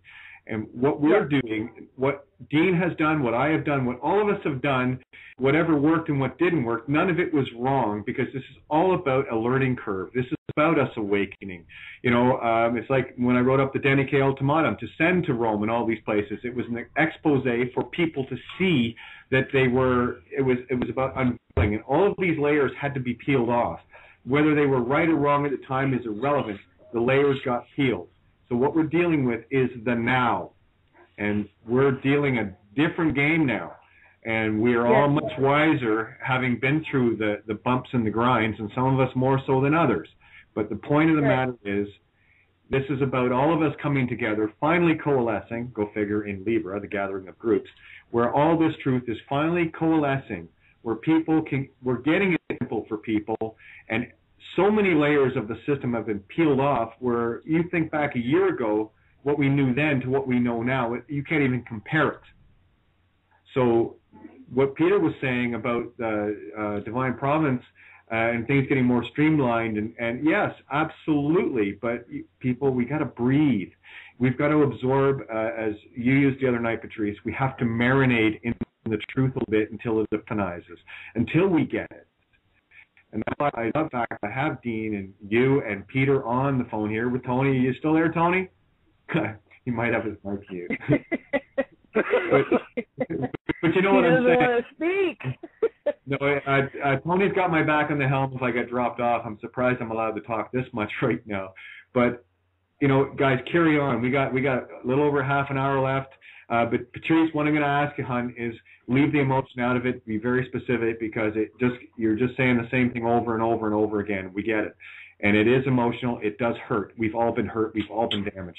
But we were also part of it too. Listen to the DA. Hey, nothing personal. It's just business. Absolutely. Right, that's what they told Diatra. There you go. Diatra. They told her. And here I'm going to say to the DA right back again, okay, I get it, nothing personal. So it's going to be all business now, and I'm going to apply the golden rule. Do unto others as you'd have them do unto you. So obviously, with you harming me and trying to scam me means that you want to be harmed and scammed. Okay. No war there. Yep. I'm good. That's not a threat. That's a promise. No, that's a promise. Who am I to step on their free will choice to wish to be harmed? Because in their ignorance or willful, that's what we're asking for. So there's no question that in the end, take that meaning for what you want. The end of times, in the end of your battle, whatever.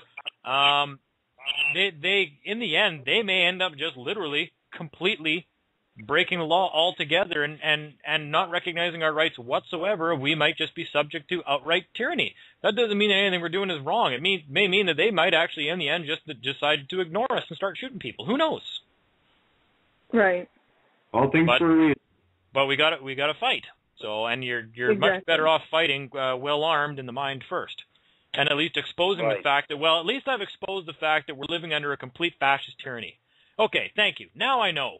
At least let's get the pretense of law and order out of the way, and just tell me I'm just going to come and steal your kids, and we're gonna sell them in the sex slave trade, and we're gonna steal everything you own and fuck you completely over because we are just lawless and don't care. Oh, okay. Well, at least you're honest about it now. And yeah, that's it. And at which point the golden rule still applies. If they want to bring that, then they have to accept it as well because that's what they want to experience. Our job is to bring the peace where they've been bringing war, deceit, tyranny for millennia. And here's one of the proofs, Dean, and you know this too. When the judge is pissed off, it just means you're winning. So the more panic that they get into the system, and again, I'm dealing on the ethereal here, the more panic I see in the system, the happier I am because I know we're breaking it down. And that works for me, And evil, by definition, must destroy itself. So let it. Yep. Yeah. I'm just here to help. Hey, Dean, I sent you a... I'm sorry. No, I sent you I sent you a very nice read. It's called the Birth Certificate Securitization Scam, and it really nails in 14 pages the hypothecation scheme from the inception of the birth certificate bond on out. It's going to be a beautiful read for you. I sent it in your box, and that's going to. It's a brother down here named Bill who put it together. It's the most succinct, direct thing that everybody in Canada should read, everybody in Australia, and everybody in America. Because, it's the nickel tour. It will turn your mind upside down. Talk about tearing back the curtain, and that man from Oz is literally naked. I mean, when you read this, it's going to blow your brains out because it's the truth, straight up, unequivocal about the hypothecation and how it's all come about. And like you say, if everybody stopped putting their signature on paper for 2 weeks, the system would go tits up. Yep.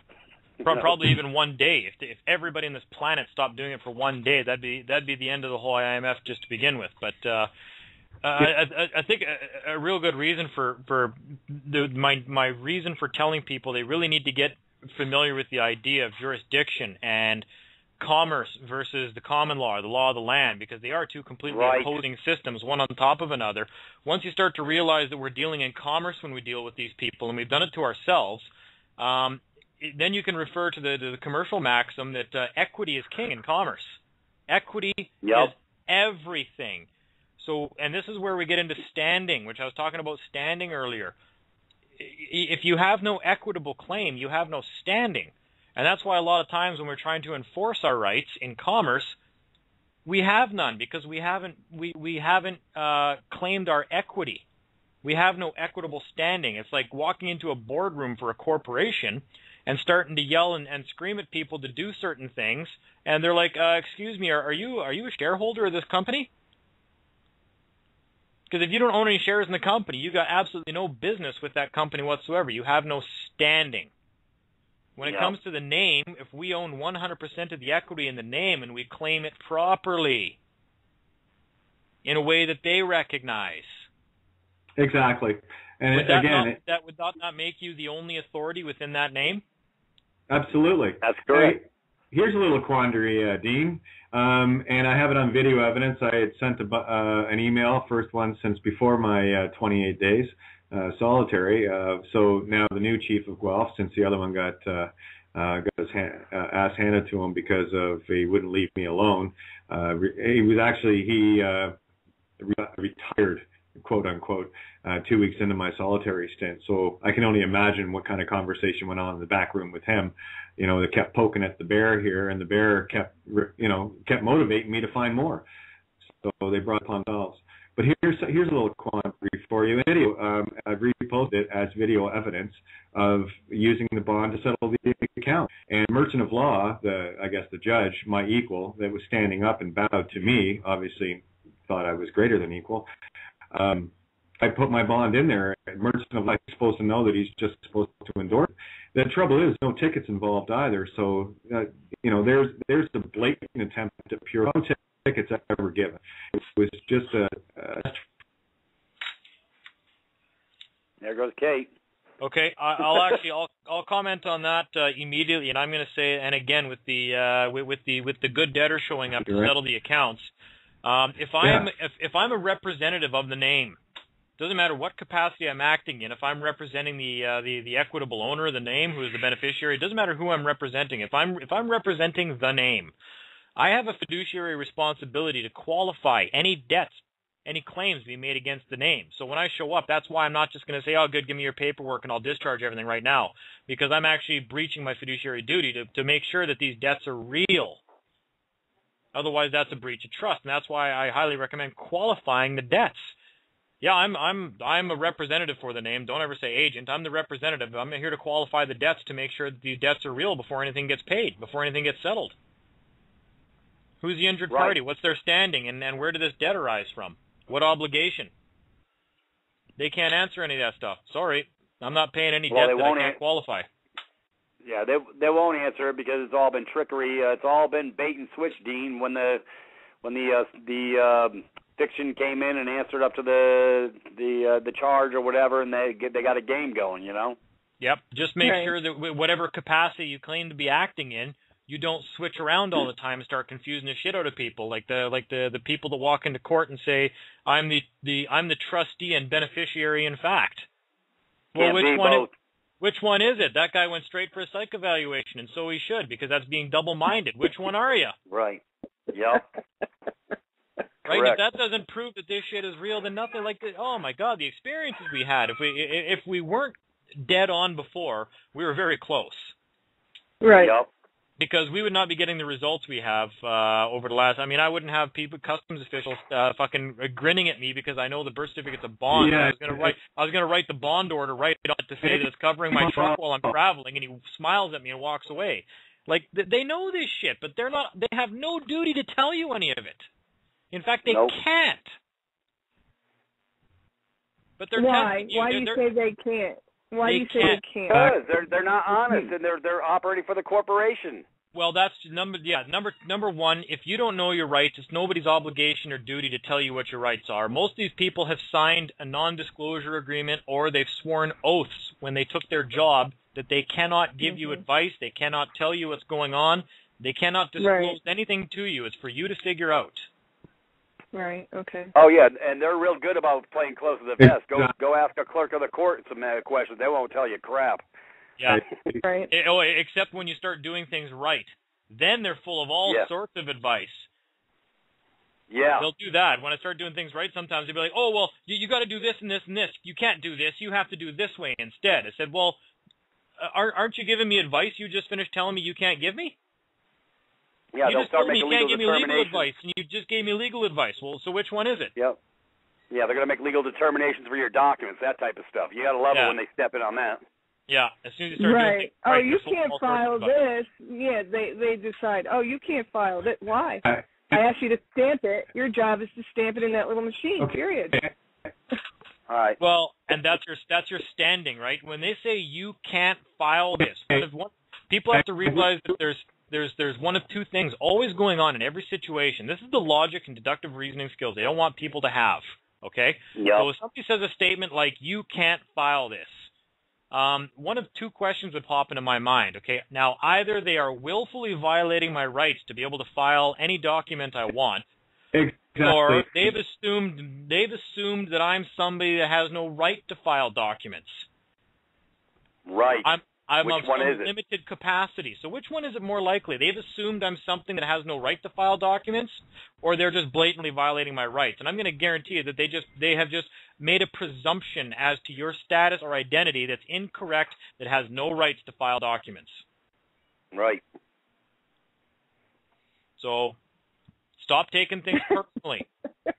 Right? Hey, Dean. I had a little fun. I had fun down at the clerk's court getting an authentication, and the clerk said, blah blah blah blah. She was giving me a hassle on authenticating the first notary being in good standing. I just said, I'm not asking for your permission, sweetheart. Matter of fact, you know what? I accept your oath of office. Go get me one of your bosses above your head, because we're going to fix this right now. All of a sudden, she jumped through the hoop, went and got me the dadgum copy of the oath, put their notary stamp on however many copies I want. I said, I thought you'd see it my way. Have a great day. And that was the end of that tune. Yeah, they're trained. You got to know who you are, folks. They're trained to make you go away, and if you believe their bullshit, then I guess you weren't really that sure of yourself. Just like my brother down in Florida last Thursday. He actually bought the lie. He didn't pursue it further. He let them basically buffalo him out the door. Brother, I'm a pit bull. I ain't stopping until either I get an answer or I get to the DA and I want to see his bond for the case, and that he's got a valid claim put forward with his hazard bond, because every case is supposed to be bondable by law, but it ain't supposed to be my bond they're using. They did a bait and switch. The people at the front desk of the courthouses and even offices for the government, they are like the people that answer phones at insurance companies. They have no insurance training of any kind. They're simply told, answer the phone, and I don't care what they tell you happened to them, you tell them that their policy doesn't cover it.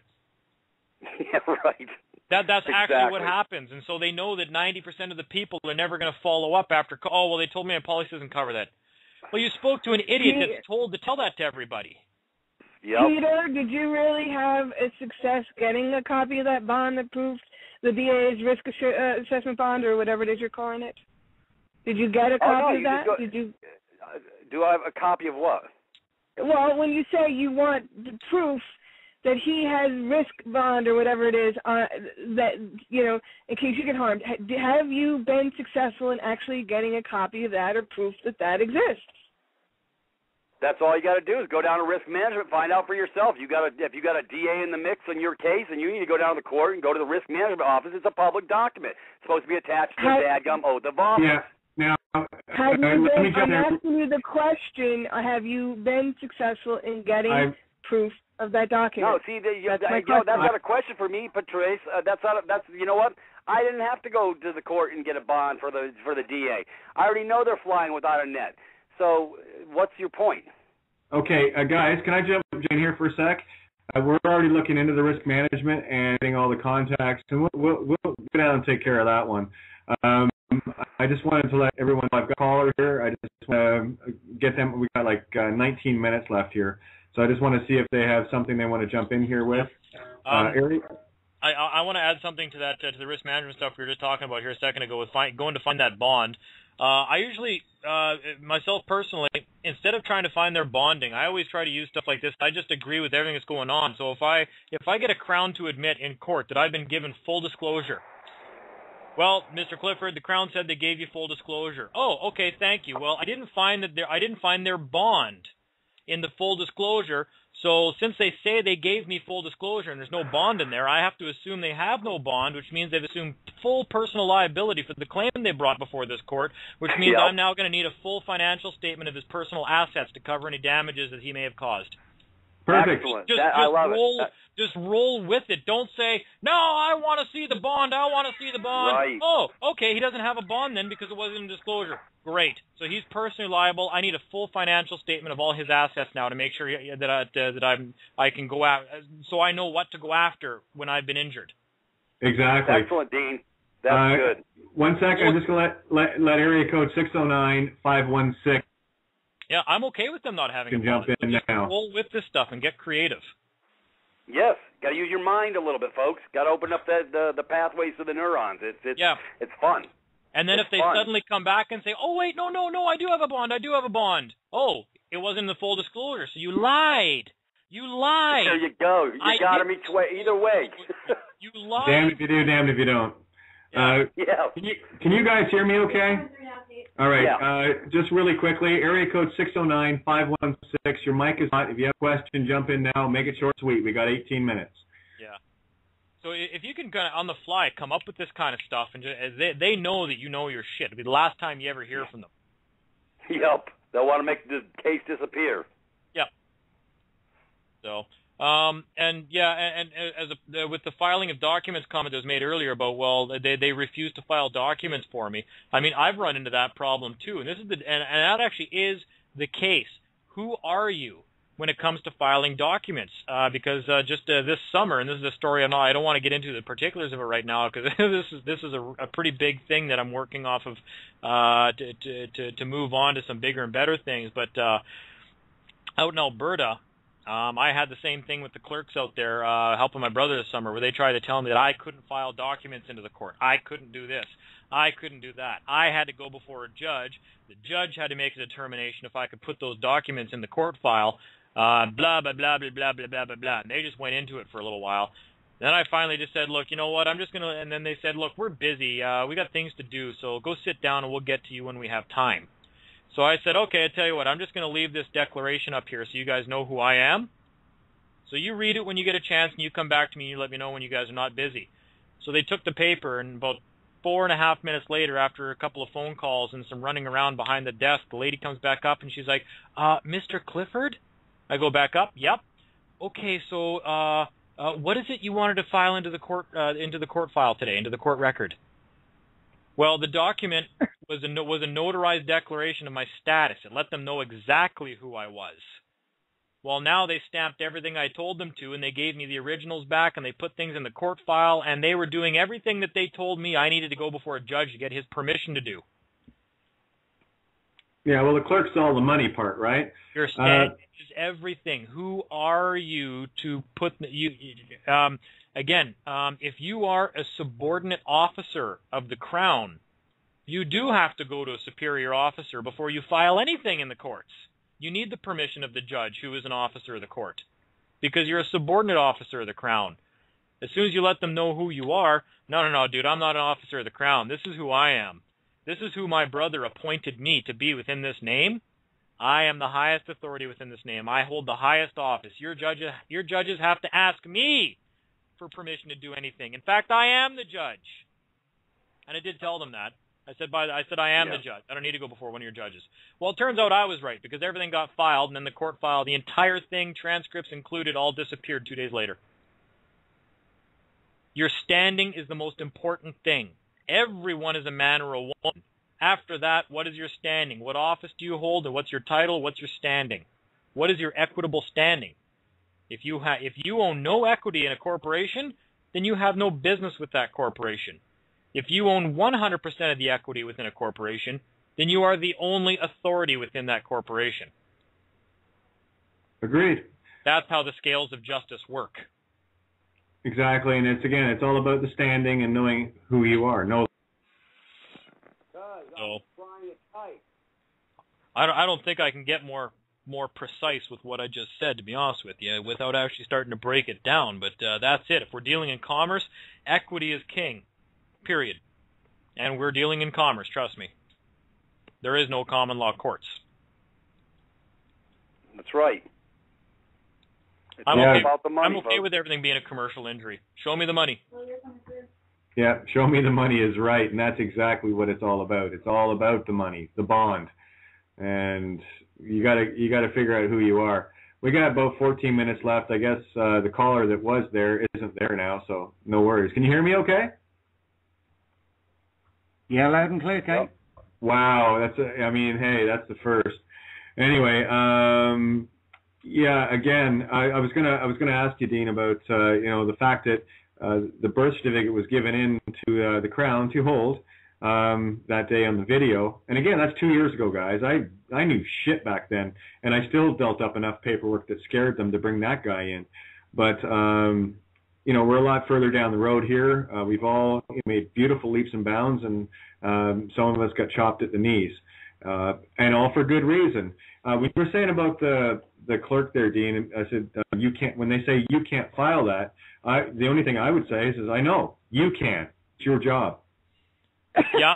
Well, when they did bring up, they say you have to go before a judge and ask him, and I said, well. I'm sorry to tell you this, but I don't have to ask your judges for anything because I outrank your judges. And then I said, so I'm not going to go into one of your courtrooms and ask your judges for anything. And then they said, well, then don't ask us for anything. I said, I wasn't asking you. I was ordering you. There's a big difference between the two. Huge. That's knowing yourself. That's why Dean can do what he does. And they didn't like that, but after they read my declaration as to who I was within the name, that I'm not going to get into right now because that's opening up a whole other can of worms people aren't prepared for. Right. Well, it turns out I can file anything I want. In fact, I asked for the original documents, and they had to come up with some explanation as to why they couldn't produce them because the court file was actually in Calgary and not in the town I was at. I said, well, there was a hearing today, so why is the file not here? Did you guys actually hold a hearing without the original documents here? I said, who authorized that? Well, now they didn't really want to talk about that at all. That's called getting out with your pants down and a pickle hanging out somewhere it shouldn't. Yeah, but they were very nice to me. It was no more the attitude where I was told I had to go before a judge and start asking him for anything. That sounds like something a subordinate officer would have to do. Yeah, and something I want to relay to everyone out there listening, the simple fact that Dean has done this, that changes the entire beach for everyone, because every time any of us, peels off a layer of any kind whatsoever, that's another layer they cannot use. So every time like this happens, it gets easier and easier. That's why I stay in the now. Well, I've got the stamped court documents right here, and I'm actually holding them right now because my brother's file is right in front of me. So anybody actually ever wants to see evidence, I've got all the documents I put into the court right here that are stamped.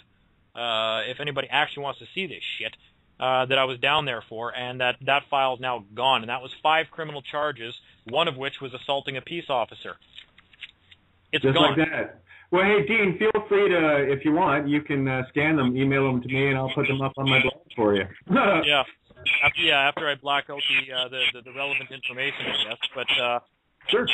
But without being able to back this and actually produce documents supporting it, I would claim that the court, because they run on presumptions and assumptions, the court, especially statutory court, because I was going in there for statutory charges, you are seen. They presume that you are a subordinate officer of the Crown, or down the States it'd be the same thing, a subordinate agent or officer of the government, which is why you have no rights. You have to go to a superior officer to ask for anything. So that's the incorrect presumptions being made, and you never correct them because you don't know that if you're even answering to a statutory charge in the first place, the only way to bring a statutory claim against you is if you are an agent or officer of the government. That should be the first thing. That should be the first thing you're attacking when you walk in there. Well, this is a frivolous claim because I'm not an agent or officer of the government. And they classify you as one until 1040 through presumption. Yeah. Now you've just rebutted that presumption. So now they have to prove it. Okay, that was the first thing my brother did when he walked into court. Well, the next 3 days he had 3 show cause hearings in a row in Canada, which is unheard of. And he doesn't know anything. All right, I just want to jump in for a second. Area code 417368, your mic is hot. Is there anything else that you want to jump in with? Yeah, can you hear me? Yep. Oh, yeah, when I heard the lady before refer to DP, is that Divine Province? Yes, it is. Okay, I know that thing's just underway as far as whatever they're doing. I'm brand new to it, but I'm not brand new to you guys or anybody. But when you become a member, there's like 3 or 4 different documents that are created. There's gonna be other documents we're gonna have to file in various places, is there not? Peter, jump in on this one. Hey, bro, yeah, you didn't get the memo, so go over to the site and you'll get the memo. We'll be dealing with DHS, all the clowns at the circus will be getting notified through our system of records instead of people having to mail off packages sitting in the Governor General's floor in his office. So no more packages. They'll be electronically notified at all levels, from DMV to all the parties at the game. So we're going to make it a lot easier on everybody and on them on the other side. So where exactly can we go? I've been all over that site, and I'm really not finding the information that I think I need. But is there somewhere else to go to but that site? Well, if you want to understand original jurisdiction and all that, you can go to suijuris.me. We still have everything posted up there and how to get to the PMG, but they are putting all those sites into the master site as we speak, so there might be some voids there. So just be a little patient, brother. It's all coming forward. Probably by the end of the week, most of the stuff will shake out on our transfers. That's awesome. I love it. Yeah, and no worries. You're welcome. Now, just putting the call back on hold there. Something else I do want to get across to people. I know everyone is in a hurry. This is called a drive-through mentality, and we've been conditioned into it. There is no drive-through truth burgers here. This is a step-by-step. The Divine Province and the PMG website is up. It's still getting stuff done to it. Patience, breathe. We have this game, guys. That goes without saying. So just get into a peaceful place and patience. All things for a reason, all things when they're ready to be. Yep. That's about it. We got 6 minutes, guys, so I'm going to let you guys, what do we got here? I don't even know what the Divine Province is yet, the DP. I know that we're... Hey, Gene, I'll give you the nickel tour. I'll give you the nickel tour. Hey, you come through my back door, and I'll make sure you get through the front door. How's that grab you? Okay, awesome. Yeah, I'm just here to talk about the shit that I know. So, we got to talk at We got to talk 2 days ago for 20 minutes. I didn't even get into any meat and potatoes with you because you had to go talk to Frank, I guess. Oh yeah, that was great, man. Yeah. Look at it. Anybody get a chance to read his rebuttal to that Alberta Court Justice's diatribe on freemen? He tore that rook a menu checkmate. Yeah, man, it was brilliant. I had a nice little half-an-hour long chat with him about his rebuttal there, and geez, I mean, fuck, he went overboard with that. It was brilliant. Yeah, well, that's Frank. He knows how to do that. He definitely dissected it and gave it an appropriate and deserving response. I didn't feel it deserved a response, but he felt it did, and he was probably more right than I was. So. Well, and I do want to make clear as well, when we speak of Divine Province, that's getting off the plantation, out of Babylon, and there's also the issue of, while you're still in the plantation, how to operate in commerce. And that's the critical thing. That's as above, so below, and is all about bond. That's what we're trying to show, both sides. The as above, which is Divine Province, the as below, which is commercial, plantation, and how we've been rooked and through our own ignorance. You know, there's no blaming anyone. So the first thing I want to tell people is, lose this, you did this to me bullshit, because you were there. You were half the problem. So you're also half the solution. Time to, be the solution instead of whining and bitching as you've been trained to do. But anyway, final thoughts here. We got 4 minutes, guys. Oh, jeez. No, I'll cede the floor on that one. I'll just interject if I feel somebody's not being correct. Well, hey, Dean, I'm going to put forth the invitation now, and you don't have to answer now, but I'd love to have you back on Friday again, where we can continue this. Friday, I'm out of town as of tomorrow until Monday next week. Okay, perfect. Well, you're more than welcome. I'd love to have you back next Wednesday to do it. Sure, we'll be talking in the meantime before that. Yep. Well, it's the perfect time to go on the offensive here with really getting people to understand their rights and stepping up the tempo here, because the first thing that people sent me that, and they're all mad about that judgment that was done here in Canada, where they felt that the need to go off on a 175-page rant about free men. All I saw was fear. I was like, man, these guys just legitimized us because they had to actually address us in a court judgment, finally. and they have demonized us, which means that now they're past the ignoring phase. They're like, haha, you guys are cute, right? The three stages of truth. Now they're into the whole violent opposition and having to go into diatribes about free men and all these other kind of things, and what scumbags and everything else. I just started laughing. I was like, oh man, verification that we're right. I love it. I just rub my hands. Hey, brother, when they start doing this, when they start doing the smoke and mirrors and diverting from the reality of the situation, you're dead nuts right. Yeah, absolutely. Exactly. Right. I'm so terrified of the growing movement that they now have to actually divert resources to actually addressing and attacking us now. That is fantastic. It's fine. It's about time they actually out and open with it. We got 2 minutes left here. Patrice, you got any final thoughts?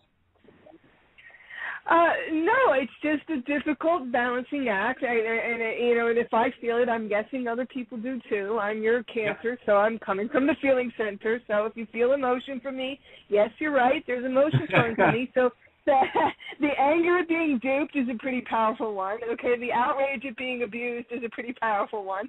The loss and trauma of having our property, our money, our children, whatever it is it's taken from us is a pretty powerful one. So when you start getting a lot of powerful emotions, people want concrete. It's what we talked about earlier in the week, Kate. Every step I take, I have this pain, and I have a pain in my shoe, and I want this concrete thing about take the shoe off, get the pebble out. Patrice, I need you to read. We got 1 minute left. You're breaking up on me. I can't hear you. Okay. I'm gonna interject here, and I'm gonna say that the minute you get emotional about something, and they're counting on you getting emotional, you lose. Get all worked up and you get emotional. You've actually just blocked off your logic and reasoning centers, and you have no deductive reasoning skills left. You're just in emotional bar fight mode. Okay. No, I understand that, and and it's easy for me to get broke. Okay. I understand that. Patrice, and so door is shutting. I think the door is shutting. The door is shutting. Oh. Well, I just think other people get provoked too. I think people need a way out of being provoked. If we don't want to be at war with them, then let's not provoke They're people. masters. They're masters at war. No, I understand it. I understand. Kate, where can we get some more information? Guys, 10 seconds outside the box. Thank you for thinking. Jesus Christ. Is this where I put a witty Matrix quote in there? There is no box. Right. Anyway. Hey, Dean, check your box. Speaking of boxes, I took some stuff into your box. Oh, yeah. No, there is a box. Sorry, I'm wrong. Anyway, all right, brother. Guys, just to let you know, the show is over, and this is not going to be on it'll probably be on the recording. So I just want to say thanks to you guys for showing up. Dean, I'll book you for next Wednesday. Any problems, let me know. I'll talk to you before that. I should be around. And Peter, I will talk to you probably in the morning. Lots to go. You got it. And Patrice, you have your phone, right? I do. Okay. Yeah, maybe once we get off this call, if you can give me a quick shout on the what do you call it, on my cell phone. I have got limited minutes, but give me a quick call if you can, and we'll go from there. But thanks again, guys, for everything. Okay. Yep. I got to run. Okay. You guys all have a good night. Okay. Hey, Dean, thank you. Hey, I'll get up with you, brother. Okay. I'll talk to you later. Absolutely. Later, Dean. Be good. Right, have a great one. Hey, it was a pleasure talking to you, brother. Agreed. Take care. All right. Good night. Bye.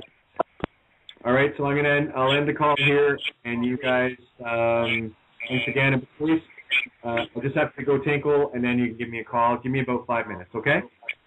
Okay. All right, love you guys. Talk to you in a bit. All right, bye.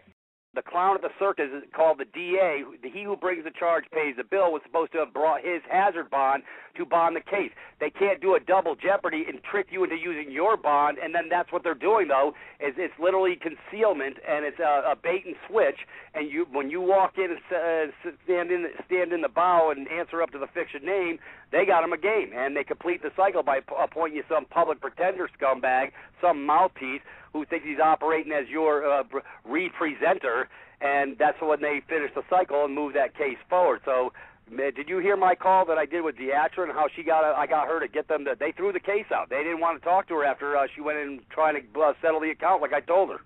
No, I haven't heard anything about this actually. I'll send you the call. I've got it on my Skype. I'll send it to you in Skype. You can listen to it. It's the first 45 minutes, 50 minutes. Because Deatra come to me playing, not knowing what to do, because what they did was they screwed her eyes out, even though it wasn't her issue. Her ex got kicked out of the house. She kicked him out, and so out of spite, he wrote a check on a closed account. She knew it was closed. He knew it was closed, and he did the dirty deed, and then they come after her, and then she proved to them, hey, I closed the account out. That's not my signature on that thing. And they said they weren't going to charge her, and they still charged her. I said, you know what, sweetheart, it's time to shake the dadgum tree.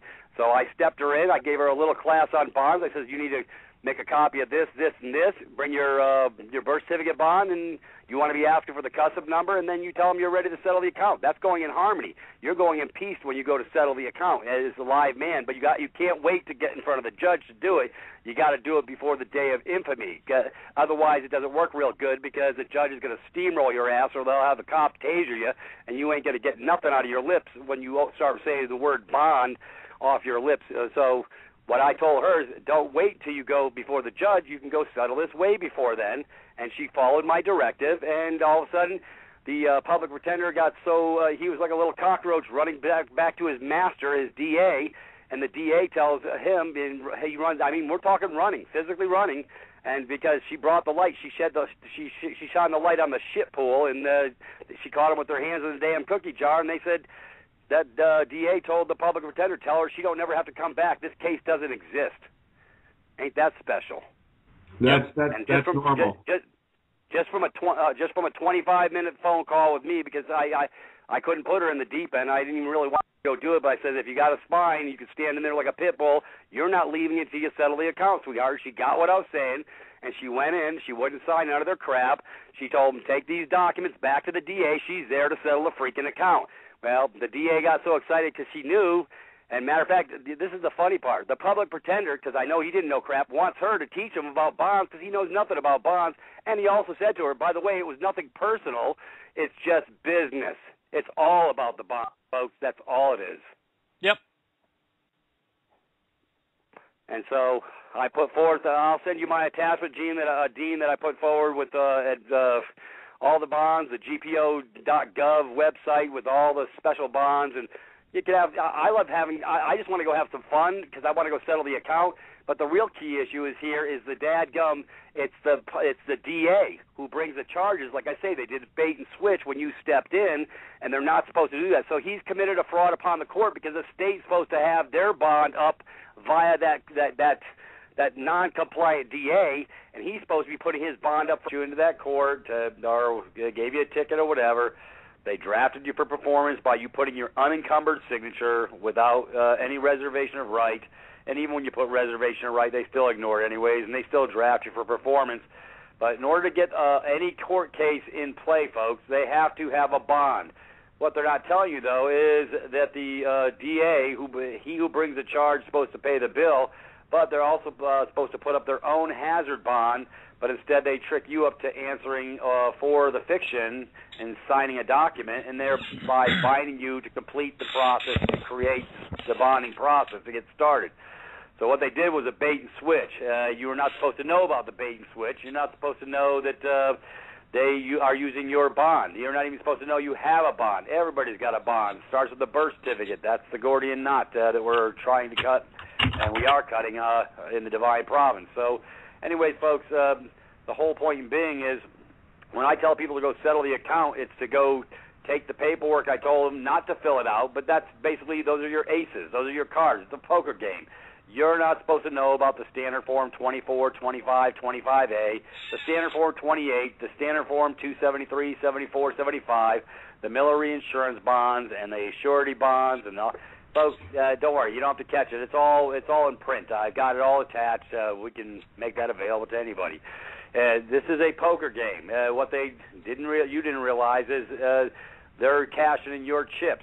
They're using your beneficial interest because you stepped in and answered up to the fiction on whatever the charge may have been brought against you, and you completed the cycle by stepping in and signing, using your SIN, your /signature, and so that they could hypothecate your signature and get a game going. So behind closed doors, They're doing these so-called documents. All these forms I'm telling you about, they're already wrote up in the back room. You don't have to bring them with you to fill them out. You're just showing them, hey, yeah, these are the ones I'm talking about. I'm here to settle the account. You're going in harmony and love.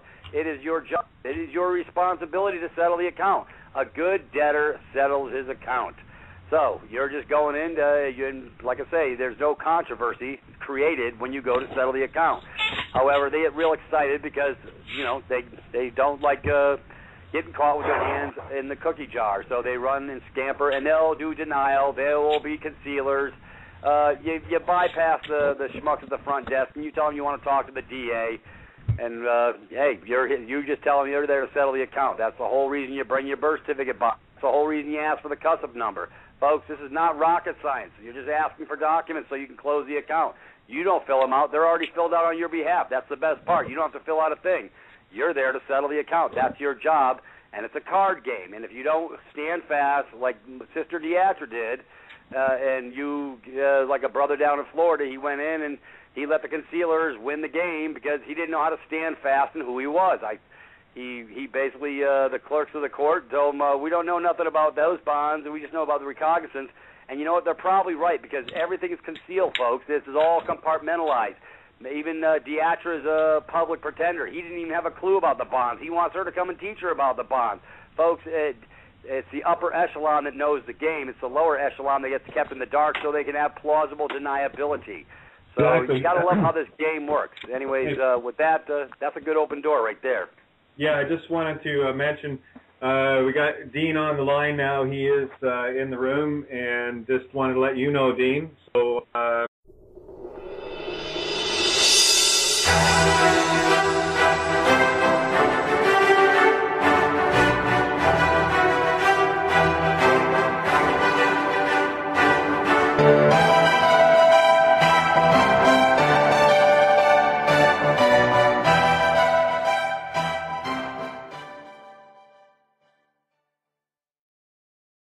Hey, good evening and welcome to Outside the Box. I'm your host, Kate of Gaia. We have a very, very special show tonight. Just waiting for the fourth of four of us. We got three of us here right now tuned in, and just waiting for the fourth. And it's going to be one hell of a show. We have with us tonight, of course, Tony, my co-helmsman here on Blog Talk Radio with Freedom Reigns Radio. And Tony, your mic's hot. Are you there? Just want to double check. Yep, here and ready to rock and roll. Okay, Tony's there, and we have Peter. Are you there, Peter? Just want to make sure your mic is good and going. Standing by on the tarmac. There we go, and we're just waiting for Dean. Dean Clifford is joining us tonight, so it's going to be one hell show for you. Yeah, we're gonna cover gauntlets that have been thrown down a long time ago. We're going to pick them up and slap them back in the face with it. Because that's what we're supposed to do. That's the golden rule. Do unto others as you'd have them do unto you. So those that want to make us suffer and harm us and anything else, obviously, want to feel that same experience back. In peace, of course. All peace. Okay. So, yeah.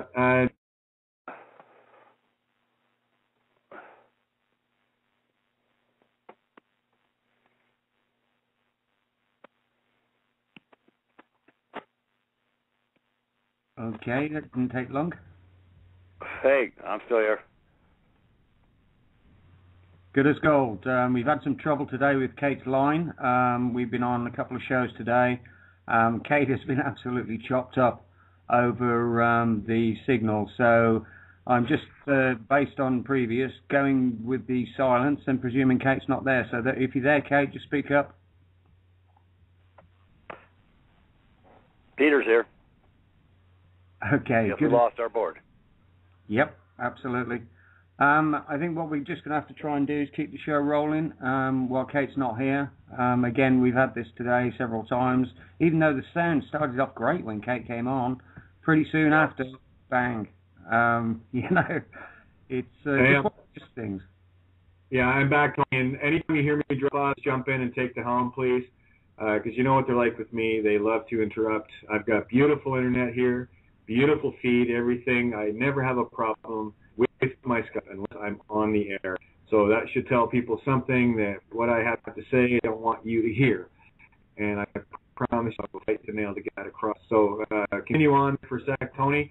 Again, I'm just waiting for Dean, and I don't even know where to start tonight. I really don't. There's so much I want to talk about.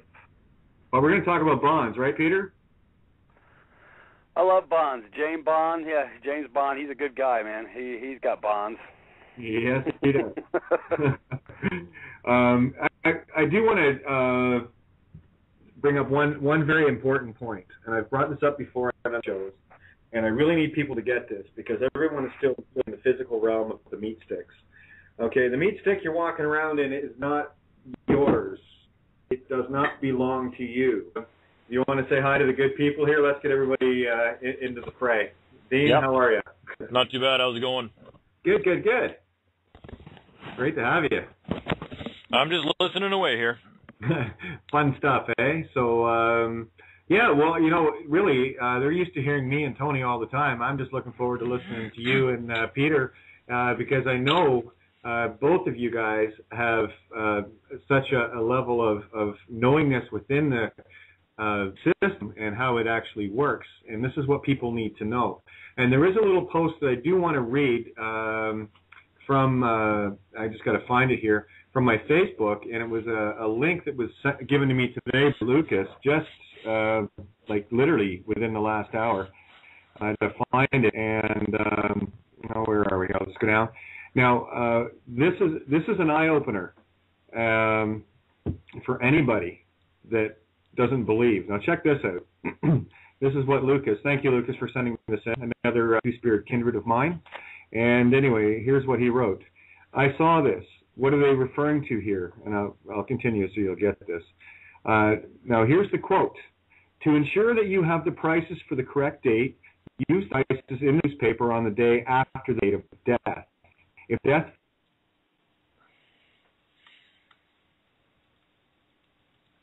Boy, they're writing Kate's doors off. Yeah, they've been doing it all day. Unfortunately, I'm not au fait with a quote, so I can't comment, but... yeah. I've never met anybody with more Skype problems in my life. In fact, the only time Skype does not work for me, and it cuts out continuously, is when I'm trying to have a conversation with Kate. I know. Yeah. Kate's the lightning rod. Yeah. Ever in my life, I've had a lot of conversations with people in a lot of different parts of the planet, and that's the only person that has consistent, every 5-minute interruptions in their Skype service. Maybe they're trying to tell us something, huh? Probably.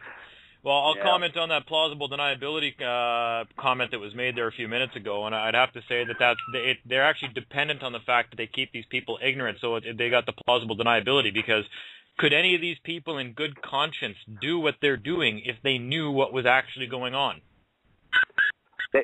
I don't believe they could, Dean. That's why, matter of fact, I've proven on multiple levels that Kate, you back? Here. Anyways, Dean, you're dead nuts right. Hey, I know some judges who are no longer judges, who are on the lower echelon of the food chain, who don't even know half of what I know. So there is plausible deniability. And as a matter of fact, I've gone down to the clerk of the court down here in this county, and I've asked her, I said, is it you that fills out these bid bond, performance bond, payment bond? And she goes, nope, that's the clerks that sit with the judges. So, yep. See, there you go. They're separating the wheat from the chaff. These public pretenders don't have a clue. I don't even think the DAs know half the shit. He just wants to be good to Papa Bear and make sure he gets this shoved on through. But then again, I've never talked to a DA to verify or rectify either way. They have no idea. They really think they're prosecuting real laws. That's the sad part. They're that deluded. The other thing is, too, and the great part about this is it doesn't matter how incompetent their underlings are. Does that remove liability from the employer, from the government that's hiring these people, that's harming us? That's why I was talking about the hazard bond. See, I got a 43-page document. I'll be glad to send it over to you, Dean. You'll love it. It's every case is every case and every charge is a different bond, and there's a. It was created by your parents. It was sold by your parents unwittingly and through deception, through the birth bond. Okay, you are just the vehicle that was given to you. And what we have now is show them that we know this and that we're going to be cleaning it back. Because you are the heir to that body. It was given to you and was stolen from you by deception. And one of the things I want to try to bring to the fore tonight is the fact that the commercial law, lex scienceNOW, whatever you want to call it, is the mirror image of the above and below.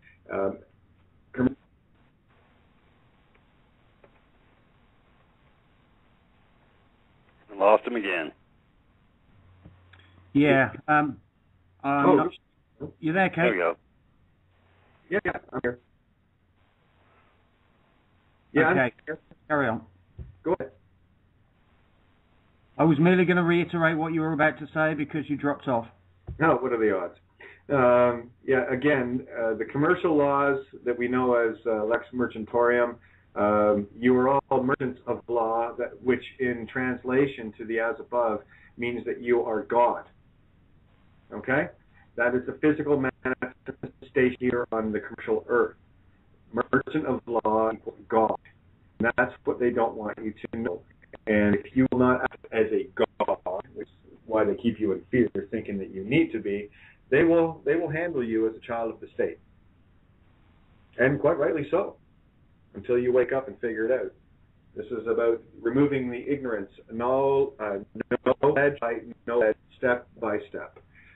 It's as easy as that. I know it sounds harder than it actually is. Dean's still trying. I'm working on him. I'm Skyping him right now as we speak. I guess Facebook's busted his hub. I'm telling him to go to the hard line. Yeah, I guess I'll have to give him the number. If he's, I already got it. My headache, Kate. I got it under control. I'm getting skills now. You got to host your own show on Freedom Reigns here, buddy. Oh, yeah, that'd be a scary proposition, wouldn't it? Don't think you can handle it. Yeah. Which is good. So anyway, Pete, why don't you expand a little bit on the bonds, because you of very few people I know can actually speak this in layman's terms for people to grasp. And it's not that hard to grasp. It's just you got to get outside the box, guys. You got to get outside the system box and the physical meat illusion. You've really got to get this. So, Pete, take her away for a minute. Sure. Yeah, folks, it's all basically. I covered this on the last call we did on the 26th. We covered the bonds a little bit, and basically everybody misconstrued it because they didn't read what I wrote on the 3 pages of Read Me First, and failed to sort of get the gist of it when I did the call with Deatra, and she laid it out succinctly. Folks, when I tell people to settle an account, it's not to go into the judge and settle the account. You have to go in before it goes to finality, which I covered pretty well, I think, on the call from the 26th, but apparently people didn't really get the memo. Folks, this is not about filling out paperwork. This is about catching them with their fingers in your cookie jar. What they did was when they got